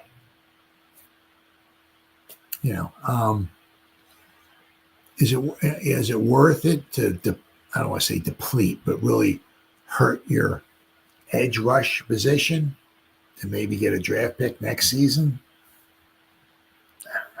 Because then you really could use to get another edge rusher. See, we're not saying that now, right? Right? Giants need an edge rusher. No, I don't hear that anymore. Giants need a quarterback. Nope, don't hear that either. Giants need a number 1 wide receiver. Yep, nope, I don't hear that either. Giants got themselves a defense. Giants have a lot of things going for them. They got to win some games, right? Because you can say they got this and they got that until you're blue in the face, but until they win some games, it doesn't really matter. You know what I mean? But the Giants are starting to build the teams, right? We don't need any edge rushers. We have edge rushers, right? So if you got edge rushers, don't get rid of one, because then the Giants could use another edge rusher. That's all you're going to hear, right? Well, you don't hear that now. I said we got 3, and we got Golston too, who can also put on the edge too, right?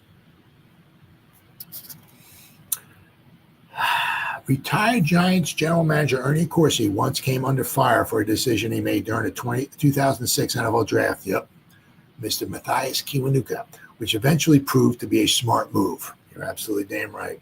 Corsi, who already had future Hall of Fame defensive end Michael Strahan and youngsters Justin Tuck and Osi Umenyiora as part of his pass rushing arsenal, traded down 7 spots in the first round of the draft to acquire another edge rusher by the name of Matthias Kiwanuka.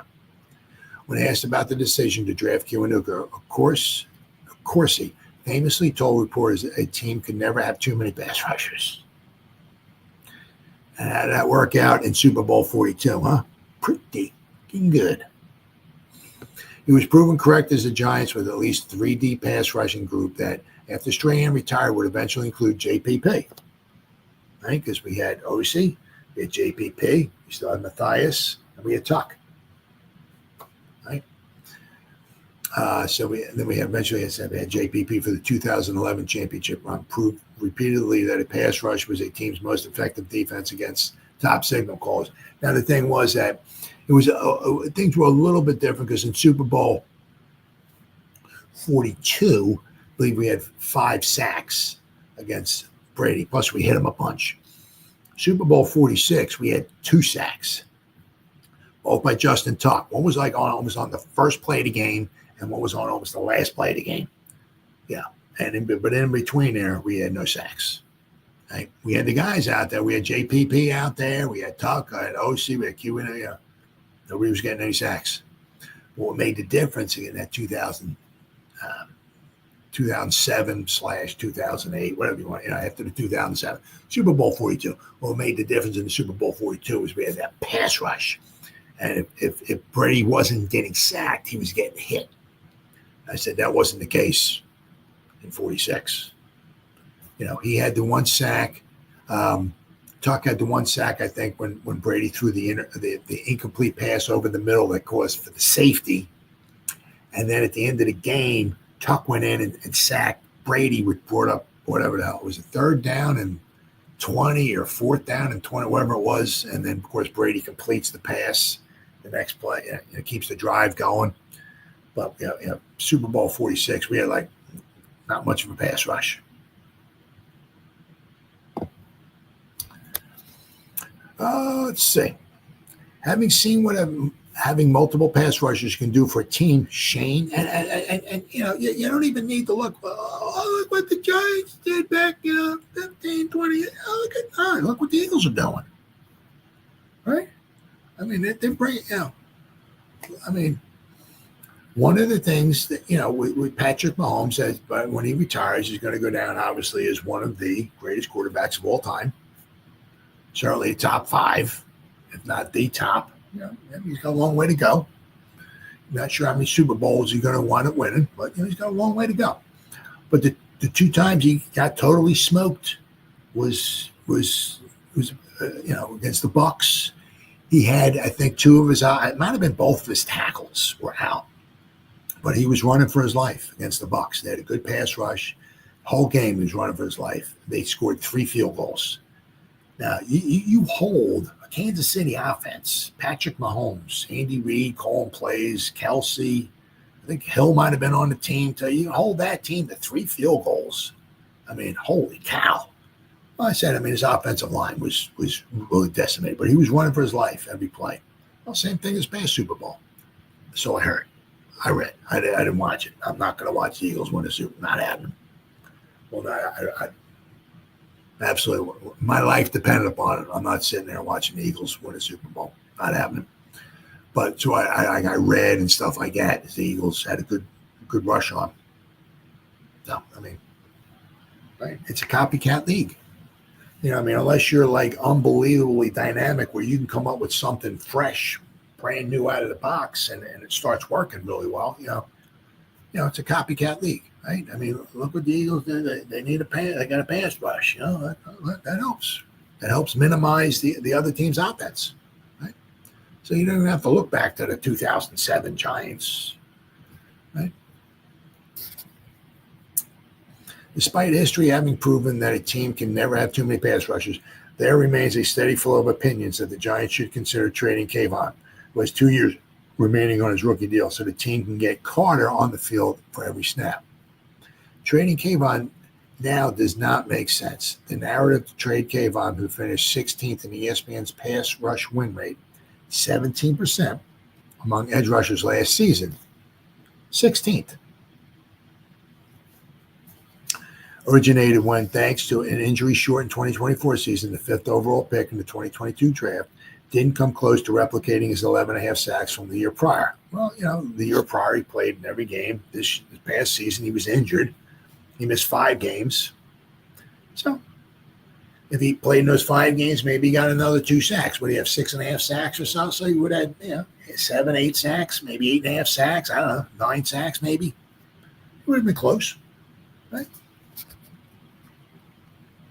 The idea gained further momentum after the team drafted Carter, a player who some believe will have to share snaps with Kayvon and Burns in certain personnel packages. More importantly, it's believed that because Kayvon is still on his rookie contract, he will make an affordable pass rushing option for a competitor willing to send the Giants, who are not projected to have any comp picks next year, at least one premium draft pick. Day 2, second round pick.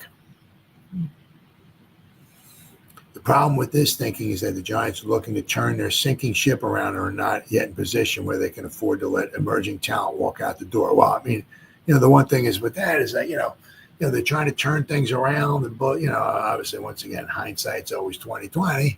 Right? So when you got a talent on your team, you don't want to let them go, especially when it doesn't cost you a lot, like Saquon, right?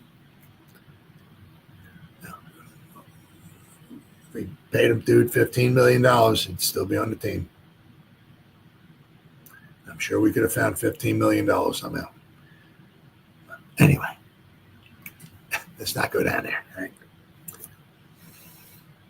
Kayvon, also already mentioned, is still affordable to keep for this year and next, considering pass rushers can get upwards of $20 million average per year. While there is no question about Kayvon having not broken into the upper echelon of pass rushers, it's fair to wonder how much injuries have had to do with that. Kayvon got off to a slow start as a rookie due to a preseason knee injury. Yet a dude came in and took his knee out, right, against the Bengals. The following year, he stayed healthy and had his first double-digit sack season. And then last year, a wrist issue that landed him on the IR took quite a bite out of his potential production. Having 3 legitimate pass rushers gives defensive coordinator Shane Bowen some options. It's a really good problem to have, Bowen said during the team's OTAs. Got 3 really good players, 3 really talented players, 2 of them that have done it in the league at a high level. Ultimately, we want to get our best 11 on the field, whatever way we got to maneuver to do that. We got to find ways to get the guys that can impact the game on the field. While Bowen and his staff figure out how to make that happen, and one possible way is to tap into Carr's experience as an off-ball linebacker, Kayvon admittedly faces a bit of a year ahead. It's thought that he's likely to see more solo blocks, while Burns and Sexy Dexy figure to see more double-team efforts. If Thibodeau can shed and be disruptive against solo blocks, that would help solidify his case for a big payday down the line. Yeah, so this is also helping him, right? Yeah, if he can get on the field with all those good talents, right? Who are you going to double team? You got to double team Sexy, and they might have to double team Burns. You can only double team so many guys. So if it frees him up for some one-on-ones, his sack might go up, and so might his pay go up, right, when he's ready for a new contract. But until such time, having optimal pass rushing options could very well be a secret weapon for the Giants, who face a difficult slate of opponents this year that includes some of the most potent offenses from last season. Oh yeah, I mean, it's like basically, it's like a who's who. But then they also talk about, what if this season fall apart? Should the Giants season fall apart, the cries to trade Kayvon will again start to grow louder. But in all honesty, while there might be a temptation to clean house in that scenario at some point, one has to define those players who are part of the core foundation. Kayvon, at least for the time being, is part of that foundation. While there might come a day when he becomes too expensive to re-sign, that's not necessarily something the Giants need to worry about right now, as that they look to get the roster back on the right track. Yeah, I mean, you can never have too many edge rushers, right? And I said, for the next 2 seasons, he's relatively cheap. Now, the one thing is that obviously they got him for this year. They got him for next year. Next year, they don't have a ton of salary cap space. They got some. Don't get me wrong. It's not like they only got $3 million. No, they got some, right? But he's on the books for next season, all right? And with him on the books, they still have some salary cap space. In 2027, they have like 150 or 160. Now, they don't have a whole team signed. I mean, they got to bring some guys in. They got to have a couple draft classes and all that. But in 2027, I mean, they have like over $150 million to spend. They got a lot of money to spend. Okay. So they could theoretically keep Kayvon, pay him, I don't know, whatever, $20 million a year, if that's what he wants. If that's what, I don't know. These next 2 seasons with Carter is going to be very telling. Look what Kayvon gets with Carter on the field. We can get 10, 12 sacks out of Kayvon. So he's, the dude's, we keep Carter on Kayvon, right? And we still got Burnsy, right? We got Burns for at least another 3 years, right? But you figure if we keep Kayvon and he does well with Burns and Carter on, I mean, 20 million, I don't know, somewhere out, but we'll have the money to re-sign him. We will have the money to re-sign him. So, but we'll have to wait. But we have him for 2 more years. So, I mean, and he's going to do nothing but help the defense. So why get rid of him, right? And then finally, my favorite number 10 of all time, obviously I'm an old fart, right? But first time I remember watching the Giants, week 13 of the 1970 season. Giants had their white uniform on like Fran the Man does right there. They're playing in St. Louis because the Cardinals were in St. Louis then. And he pops out of the huddle, walks up behind a lot of scrimmage. Because back then the centers used to have towels out of their back. Used to cover up their butts. So Fran would walk up there, take the towel, flop the towel on a center's back, look around, calling signals, stuff like that. So I obviously owe more. We owe more to number 10 Eli Manning than we ever do to Fran Tarkenton. Okay, but I mean, just that takes me back because I was 6 years old then. I was just totally fascinated by football then. It was just like I couldn't get enough of it. Unfortunately, back then it was nothing like it is today. I mean, today you can watch every game. You can watch the replays of every game. You can see every play from 372 different angles. Not back then. Back then, there was Monday Night Football, but I wasn't old enough to stay up to watch Monday Night Football, so I never watched Monday Night Football for a while. But there usually was 3 games on. There'd be, the Giants were on channel 2 or they were on channel 4. I can't remember. The Jets were on the other channel. And then there was always like a 4 o'clock game. So there was always 3 games on. But that was it. But then back then it was only 26 teams. So there was only 13 games. Right now there's a lot of times there's 16 games. But obviously nowadays there's Thursday night, Sunday night, Monday night. There was just Monday Night Football back then, So, I mean, basically I could watch maybe 2 or 3 games at the most back then. But I said, Fran the man, he's always been my favorite number 10. Well, as I said, I owe more to Eli than you can ever mention. I mean, the 2 Super Bowls we got is but the thing was with Fran Tarkenton, I think he's number 12. The Giants' great Fran Tarkenton name is one of the NFL's best players to never win a Super Bowl. Now he's number 12. Yeah.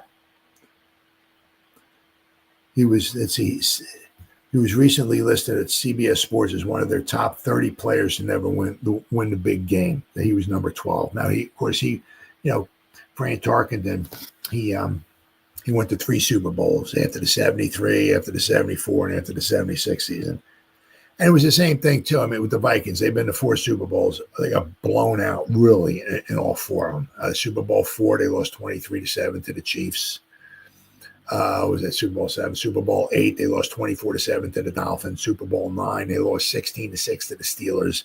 Now, that game was 9-6 going into the 4th quarter. The Steelers scored a touchdown. Frank Harris, I think, scored a touchdown to make it 16-6. So that game was kind of close in the 4th quarter.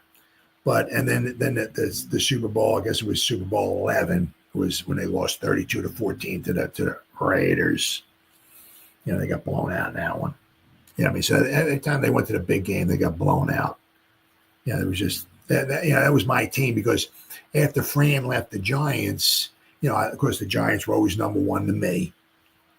But because Fran Tarkenton went to the Vikings, and I love the defense, the Purple People Eaters, right? Marshall, Eller, Page, and they had Sutherland was there until like 71 or 2 or something like that. And then Larson was there until like 70, 71, 72. And then Sutherland was the other defensive tackle. He was there from like 73 or something till later, 77 or 78, somewhere around there. But pretty much, I mean, you had Page, Marshall, and Eller were there for like 10, 11 years straight.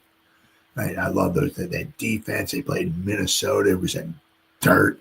It was snow. It was ice. It was slop. It was football. I'm an old fart. I love that's football. When you play football on grass, the game's over with. You go off the field, there's dirt and grass all over you.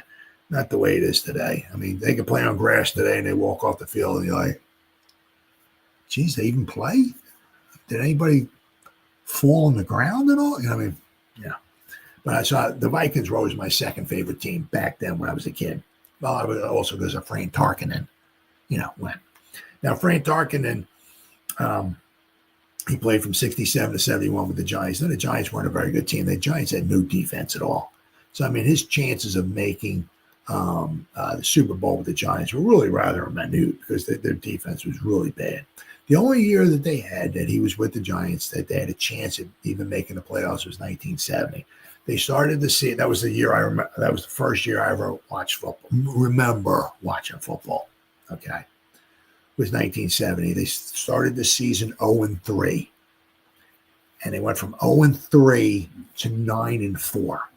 So in 10 games, they won 9 out of 10. Their only loss was a Monday night game. They lost to the Eagles 23-20 in Philadelphia. Their first Monday night game ever. They lost to a 3-win Philadelphia team. Anyway, but they were 9-4 going into the last game of the season. The Rams came to town. The Rams, it was in Yankee Stadium. The Giants won. Giants went to the playoffs. The Rams had a chance of making the playoffs as well, too, but the Rams came in. The Giants went up 3-0. Pete Gogol kicked a 40-something yard field goal. I think it was like in the first quarter. Giants were up 3-0, and then all heck broke loose. The Giants lost 31-3. So everything that could have gone wrong went wrong. The Giants were 9-5. The Cowboys wound up winning their final game of the season. They beat the Oilers, I think, 51-10. So I think if the Cowboys lost and the Giants lost, I think the Giants would have won the division. But the Cowboys won. They beat the Oilers only 51-10.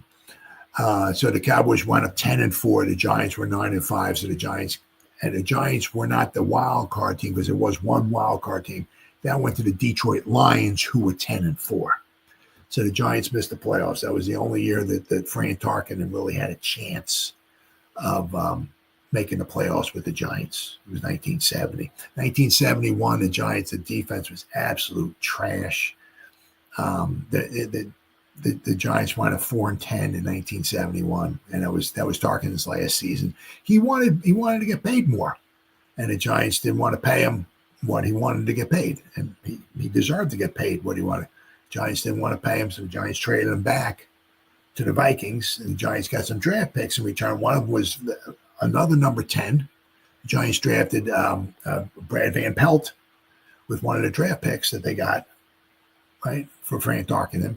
So it worked out okay for the Giants, but the Giants traded away a really good quarterback who played another 6 seasons with the Vikings, and then the Giants just went through like quarterback heck. Right, they had Craig Morton, they had Norm Snead, they had Pisarcik. I mean, just another guy by the name of Summerall. I mean, that's some really, I mean, Morton wasn't bad. He was not a bad quarterback. He was just a statue. And when you don't have a great offensive line, statues usually get killed. And he got killed by the Fran Tarkenton could run around, scramble, get away from some of the pass rushes, but Morton couldn't. So the Giants traded away a future Hall of Fame quarterback back to the Vikings because they didn't want to pay him. So the Giants, from 1972 to finally 1979, they finally got themselves a quarterback, Phil Simms. I said, almost all of 70, they were in quarterback hell, right? Looking for a quarterback, and they finally found one in Phil Simms in 1979. But in this article, I said, he never won a Super Bowl, but I said the 5 years he was with the Giants, they said, had no defense. And one of the reasons why in 1970 they had such a good record, they played at such a weak schedule. They beat the Boston Patriots. 1971, they became the New England Patriots, but they were the Boston Patriots. I think Boston had 2 wins. They beat the Buffalo Bills. I think they had like 3 wins. They beat the Jets. I think had 4 wins because Joe Namath got injured. They lost to the New Orleans Saints. The Saints had 2 wins. One of the 2 wins was against the Giants. The Giants got screwed over big time in that game, but that's another story for another day. So the Giants lost the first game of the season. Week 1 was a Saturday night game. They played at home against the Bears. So they opened up the season on a Saturday night at Yankee Stadium. The Bears had 6 wins. So they played the Eagles twice, and of course they lost one of the games to the Eagles. The Eagles only had 3 wins. So the Giants in 1970 had a really soft schedule, and they took advantage of it. As I said, that was the only year. But I said when he was with the Vikings, the 3 years he was with the Vikings, I mean, they had some really good teams. It just when they got to the big games, they just got overmatched. They were overpowered. Their defensive front was very good. But when it came to sometimes they just went up against really good offensive lines on the other team. Like after the 74 season, they played the Steelers. Right? That was the Steelers' first ever Super Bowl. Franco Harris ran for over 130 yards, I think it was. The offensive line for the Steelers was very good. The Vikings defense had a hard time stopping them. The Super Bowl before that, Super Bowl 8. They lost 24-7 to the Dolphins. That Dolphin team only lost 2 games. They were 12-2. right? The Dolphins were 26-2 between 72 and 73. They only lost 2 games in 2 years. So they were a phenomenal team. But once again, the Vikings front four couldn't stop Morris, Kick, and Zonka. Their offensive, the Dolphins' offensive line was just phenomenal, and they couldn't stop them. Then they got to Super Bowl 11 after the 76 season. They played the Raiders, lost 32-14. They couldn't stop them either. The Raiders ran the ball like crazy. So every time, and then even in Super Bowl 4 when they lost 23-7 to the Chiefs, the Chiefs, their offensive line and the Chiefs' defensive line dominated that game, right? And every time they got to a big game, I said in the Super Bowl 4, Tarkenton wasn't with the Vikings then. He was Tarkenton was with the Giants. Joe Kapp was the quarterback of the Vikings. But every time the Vikings got to the Super Bowl, those 4 times, the line of scrimmage went to the other team. They just were not very good. But the times at Tarkenton, I mean, they scored 14 points against the Raiders. They scored 6 points against and actually the 6 points they scored against the Steelers, they blocked a punt, I think, and recovered in the end zone. So they didn't even score an offensive touchdown against the Steelers. And they scored 7 points against the Dolphins. So basically in 3 Super Bowls that Tarkenton was in, okay, for the Vikings, they scored 3 touchdowns. I mean, they just got totally decimated, in those Super Bowls. They were not a Super Bowl. Let me tell you what, it was kind of embarrassing. But some of the greatest players in NFL history have never experienced the league's ultimate honor, winning a Super Bowl, but Tarkenton was in 3 Super Bowls. So Dan Marino, Barry Sanders, Bruce Smith, Kelly Moss, Anthony Munoz, what a freaking beast that dude was, are just a few of the names who have never hosted the Lombardi Trophy. Most of the great New York Giants who played in the Super Bowl era have had the pleasure of earning a Super Bowl ring. One, however, is not. Hall of Fame quarterback Frank Tarkenton, who played 5 seasons for the Giants from 1967 to 71, was recently listed by CBS Sports as one of their top 30 players to never win the big game. Number 12 is Frank Tarkenton. He was the number 12 out of the top 30 players. The NFL's career passing leader until Marino passed him in 1995. So when Tarkenton retired, he had completed the most yards thrown. I don't know if it was the most completions and the most attempts, I don't know, but the most touchdowns when he retired. So Tarkenton played in 3 Super Bowls during his career. Super Bowl 9 was the only one that was still competitive in the fourth quarter. The Steelers ultimately won 16-6 behind the running of Franco Harris, and the defense held the Tarkenton and the rest of the Vikings to 121 total yards. I think the Vikings in that Super Bowl had 18 yards rushing. 18. Said every time they got into the big game, the line of scrimmage went to the other team. The Vikings defense and the Vikings offensive line just could not handle the other team in all 3 of those Super Bowls. And I said the Steelers won 16-6, but I think the Vikings back then were very good on special. They were very good at blocking kicks. I believe they blocked a punt. And they recovered in the end zone for a touchdown. And that's the only way and the Vikings even was so bad, the Vikings even missed the extra point. That's why they got 6 points instead of 7. But I mean, the Vikings had 121 yards in the Super Bowl. I mean, as quarterback of Bud Garrett's powerhouse Minnesota teams of the 70s, Tarkenton got the Purple Gang to the Super Bowl 3 times, only to be squashed in 74 and 75. Well, 74 was after the 73 season. That was the 73 Dolphins. Yeah. And in 1975, that was after the 74 season when they lost to the Steelers. And then they got mauled by John Madden's Oakland Raiders in 1977, which was after the 76 season. Right.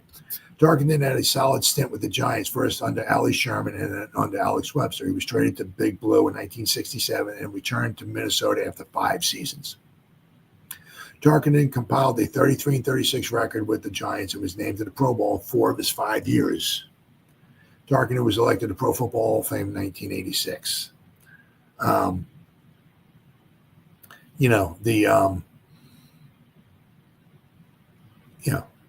He was named to the Pro Bowl in 4 of his 5 years.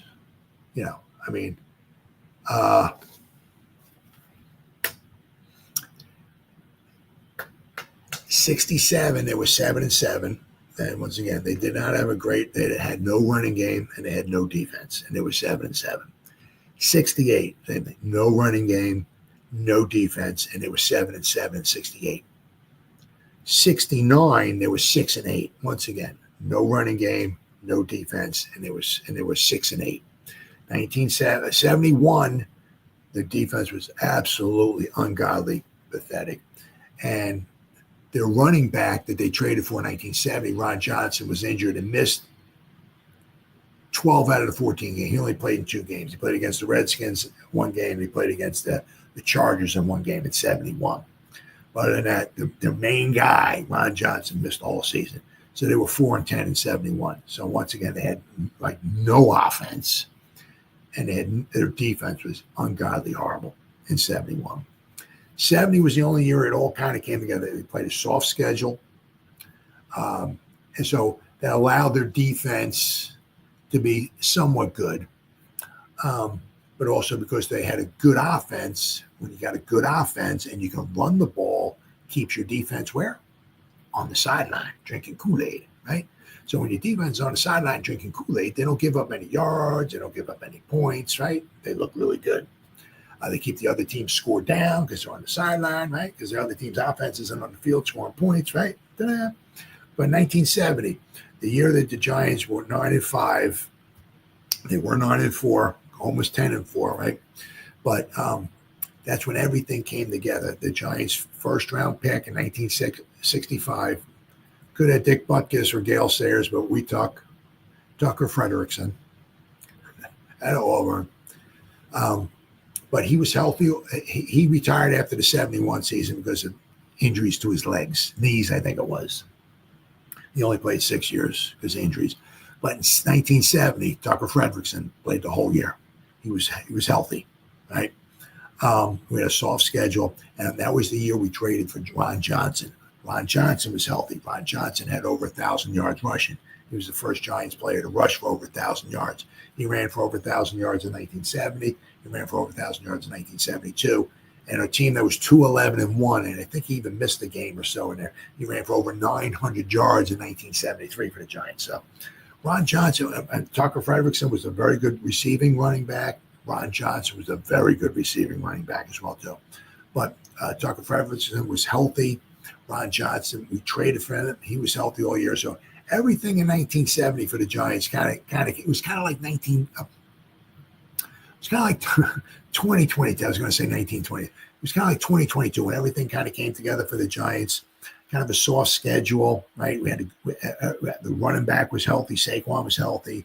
Daniel Jones was healthy. We had a lot of guys healthy and all that. We won a lot of close games and all of that. We went to the playoffs for 9-7. That was kind of the way 1970 was, right? Everything just kind of came together for the Giants. But after 1971, Ron Johnson was injured. We had no running game. We had very little passing game. And for as bad a team as that we wound up having, for the Giants from 67 to 71, for Fran Tarkenton to actually make the Pro Bowl 4 out of 5 years is really, really impressive. I mean, it just goes to show you is that, the way you think of quarterbacks now and the way you think about quarterbacks basically 50 years ago is totally different. And Fran Tarkenton wanted some more money. Giants didn't want to give it to him. So they're like, all right, bye-bye. We'll make it work without you. No. No. How wrong you can be. See, nowadays, it's like you got maybe a future Hall of Fame quarterback. You pay him. You keep him. Right? You show him the love, show him the money, and you pay him, and you keep him. But Giants didn't want to do that with Fran Tarkenton back then. So they traded him back, and from all the rest of the 70s, the Giants were in quarterback heck, right? Until they drafted Phil Simms in 1979. All right, guys. Oh, my God. It's been 2 hours and 10. I think this is a brand new record for me. 2 hours and 10 minutes, guys. Vinny G, man, thank you, brother. Greatly appreciate it. Thanks for hanging in there with me. I greatly appreciate it. So whoever spent any time listening to me live, thank you, thank you, thank you. Or if anybody's going to spend any time watching the replays, once again, thank you so much from the bottom of my heart. It means the world to me as always.